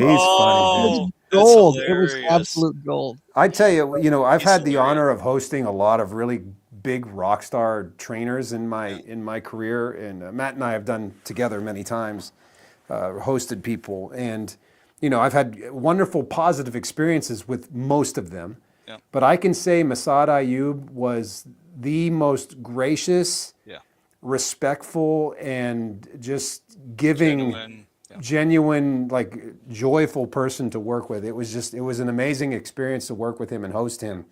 And he went way above and beyond what I expected. Same. Not to mention just the quality of the class that we took with him was life-changing to me. The Deadly Force instructor class changed how I teach, how I approach curriculum, how I train instructors. It was really a life-changing event, but he was just a joy to work with. Absolutely. It was such an honor to work with him. Yeah, it was pretty awesome. But yeah, he's funny, man. And he doesn't have he likes to make fun of himself too, which is something that you don't see much in this industry. Yeah, I did the ILETA class with Laser Ammo back in the day, and I saw him there. And like every year I would go there, I'd get a picture with him, and then I said, "Hey, can we do our normal photo?" And then this was shortly after the negligent discharge on the range, and I said, "Has this affected your classes at all?" He goes, "Nah, it's common for Arabs to be shooting guns in the air." And then I go, but it wasn't an AK-47. That's right. Yeah. He goes every Friday night. Yep. And he swears at me and walks away. I'm like, I pissed him off. And then of course years later we host him, so it was like it's just how he was. It's funny as heck. Yeah, we had at the one range I work, and typically down at the ground is the safe direction on the range in my classes. There may be some exceptions here and there, like in very nuanced specific things, but I had one of my instructor candidates just kept muzzling up, and it's like, I like to say I have a strict do not point the gun at Jesus rule here, so don't no. And so we're there. He's standing here like this with his AR, kind of looking like an old Vietnam movie, like off of an old movie. And I turned to him, I said, "This ain't no Iraqi wedding. Put your muzzle down." And it was the timing. You had to see the timing of it. It got a good laugh on the range. Yeah, but it stuck with him. He didn't point the muzzle up in the air anymore. So that's awesome. Lizzie Ann, Amy Lucas, are you going to GOS? She asked that, and then she also is everyone going to GOS. So we will be at Great American Outdoor Show. I'm bringing a bunch of students down on that Monday. I think it's the 9th, and Clint and I are both teaching classes there this year. So. Oh, you're doing seminars too, right? Yep. Okay, what days are your seminars? Do you know? I don't know. Do you know yours yet? Yeah, I'm doing the last 3 days, so I'm closing. So the Friday, Saturday, Sunday of the last days. I don't know the dates off the top of my head. Yeah, it's I'm going to be there. Oh my gosh, the first weekend is the 7th, February 7th. I'm going to be there the 7th and 8th, the first weekend, Friday. I'm coming in Friday, and I'll be there Saturday, Sunday, and heading home Sunday. Okay, yeah, I'll be there the 13th, 14th, and 15th. I'll probably be there the first weekend, at least on Saturday, maybe to help set up the booth. But Lizzie's going to be there with Firearms Owners Against Crime. Jim will be there. We've got a whole host of volunteers that'll be manning that booth. So if you happen to go to Great American Outdoor Show, check out one of the seminars. Charlie, where are you going to be hanging out? You hanging out in any particular booth, or you just going No, I'm just going to be working it. Just going to Okay. be work. Petrolino's going too. So we're going to get content for his website called The Square Reviews. And last year I think I filmed like 4 episodes, Good 3 or 4 job. episodes with guys that are reformers that were up for election last year. Cool. Very cool. So yeah, it was busy. Hey, if you did an episode that was a pro-gun clown guy, would you ride in his clown car? Pro gun clown guy. That just sounds so wrong. Yeah, like if there was a clown that was pro-gun. We need to find, if anyone out there is a professional clown that's pro-gun, we need to have Charlie do an episode in the clown car. There, I'm not going to say no. I'm not going to say no. I'm gonna say it's definite maybe. I have a student of mine who's a professional gambler, and he just hired a clown to come to his kid's second birthday party. I did train an instructor in Massachusetts actually, Yeah, who who's a clown. is a Shriner clown. There you go. And he has a crown. He has a clown car. Maybe we just came up with an episode for you, dude. What- Yeah, there you go. Can we get the fez? I drive the little cart around and put the fezzes on. Yeah, them? man. Oh, clown, like a literal clown car. Just get Yes, an itty bitty yeah. car, and we all dress up as clowns and pack in That it. would be fun. It's a lot of clowning around. Totally. Yeah, Li- yeah. So Lizzie wants to do a show. All right, and be there the first weekend of February at Great American Outdoor Show. Yeah, Let's do it. that'd be a fun show to watch. So You and Lizzie. he's- Yeah, that would be fun. So you see how she worded that? That's our Charlie. I want to do a show with your Charlie. So you're our With my Charlie. Charlie. I'm oh, there we go. Nobody owns me. Oh, yeah. Amy is going to try to be there. And Awesome. Lizzie says 7/13. Is that the date she's? No, that's not. 7/13. Oh, that's the 7th to the 13th in February. Oh yeah, Yeah, she's okay. I was Yeah. like 7/13. Those are the dates. Is that like 6/7? 7/13. Yeah. Well, so we need to start wrapping this show up. But we've been talking to all of our guests and didn't really have an opportunity to really say anything about each other. So Charlie, what do you got coming up? What's on your radar for 26? Anything you want to wrap up about 25? Oh man, I have.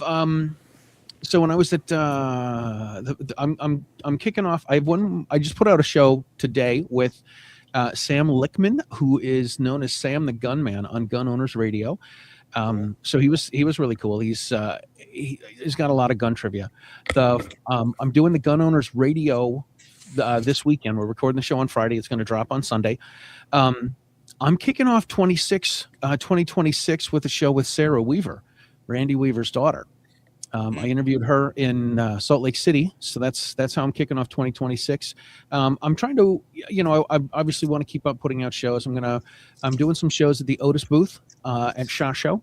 I'm recording just podcasts there. I'm going to try to record some riding shotguns there at Vegas as well.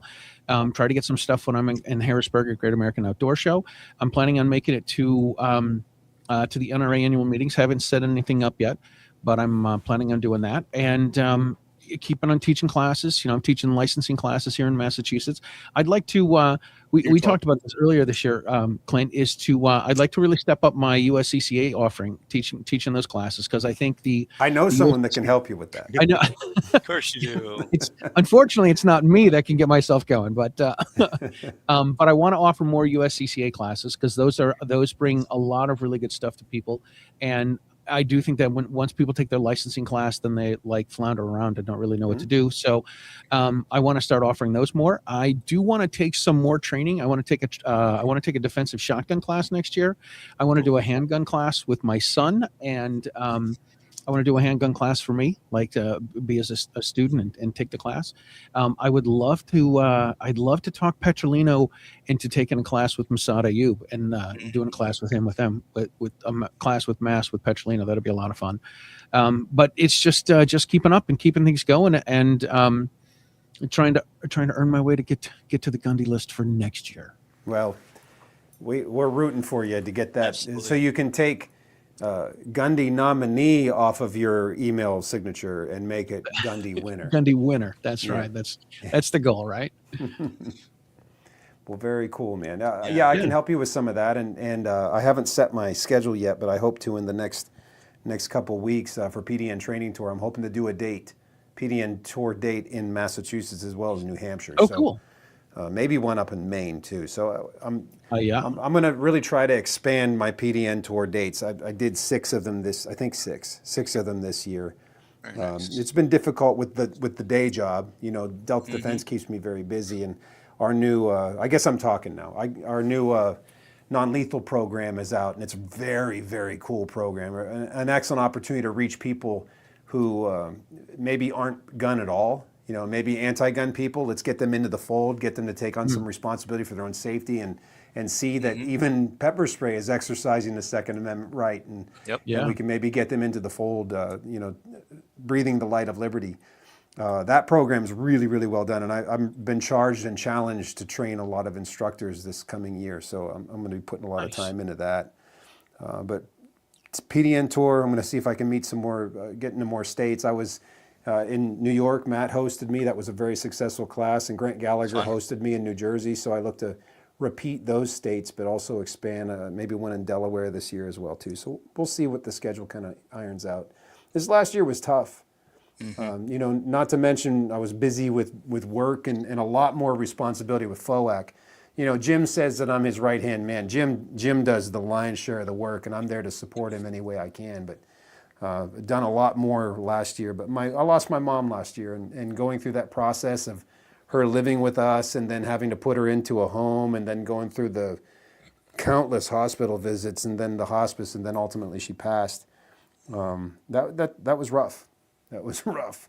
My son experienced all that firsthand as well, and she's in a better place now, and you know, there's closure and we're moving on from that. So I look to take 2026 and kick the shit out of it. That's what I'm looking to do, and I look forward to doing more stuff with all you guys. Matt and I actually earlier tonight set our schedule for Meet the Pressers. So we have a schedule to do a minimum of 12 shows. We've been assigned to a new season, which is pretty awesome. So we're gonna have what's this gonna be, season 8? Season 8 coming up. Season 8. So we're gonna have a guarantee of 12 episodes, and then anything else we do ancillary to that, like, you know, extra shows at entering a new meeting. We may, you know, some new event comes on, maybe we're gonna pop in and do more of these live shows as well. So yeah, looking forward to a new year, man.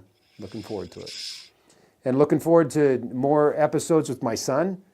Augie's been doing such an awesome job. He's so good in front of the camera, and you give him a piece of paper and like, here, become an expert on this subject in about 5 minutes. We're going to roll. And he gets up there and he's flawless. It's amazing. It's amazing to watch him develop and grow and communicate. You're such a fantastic communicator, boy. I'm proud of you. Yeah. I got to see him firsthand, and it was impressive when I came up and did the Cardiff Giant. Cardiff Giant, yeah. When I hosted you back in the spring or summer, yeah, it was pretty cool. Pretty cool to see that. So Matt, tell us what you got going on and what's coming up. Oh, like I mentioned earlier, goats. We got 2 goats. So I built the goat shed off of our chicken coops. We're going to be milking goats. They're both pregnant. So milking goats. I'm sorry, I don't mean to laugh at that, but just in the spring. And we still keeping steady with the 60+ chickens. Maple syrup. So from our show, one of my students had heard me talking about doing maple syrup in the past, and he closed down his operation. So I ended up purchasing his business over. So we're going to be doing maple syrup, starting to run lines in the next week as we're getting close to the season. So part of the reason why, SHOT Show. Plus, I don't want to leave it for my wife, with the accident in her neck and stuff. I don't want to leave all that work for her. Yeah. Great American Outdoor Show, NRA's annual meeting, be there recording and doing training. UTM, kicking that back off now with the Biden administration being gone. Nice. UTM's back to allowing me to go out and teach. So I've got a class in January in Maryland, doing an instructor week here in Lafayette, where I live, Lafayette, New York, in June. So I'll be doing NRA pistol instructor, USCCA, CCHDF instructor, Saber pepper spray instructor, UTM instructor.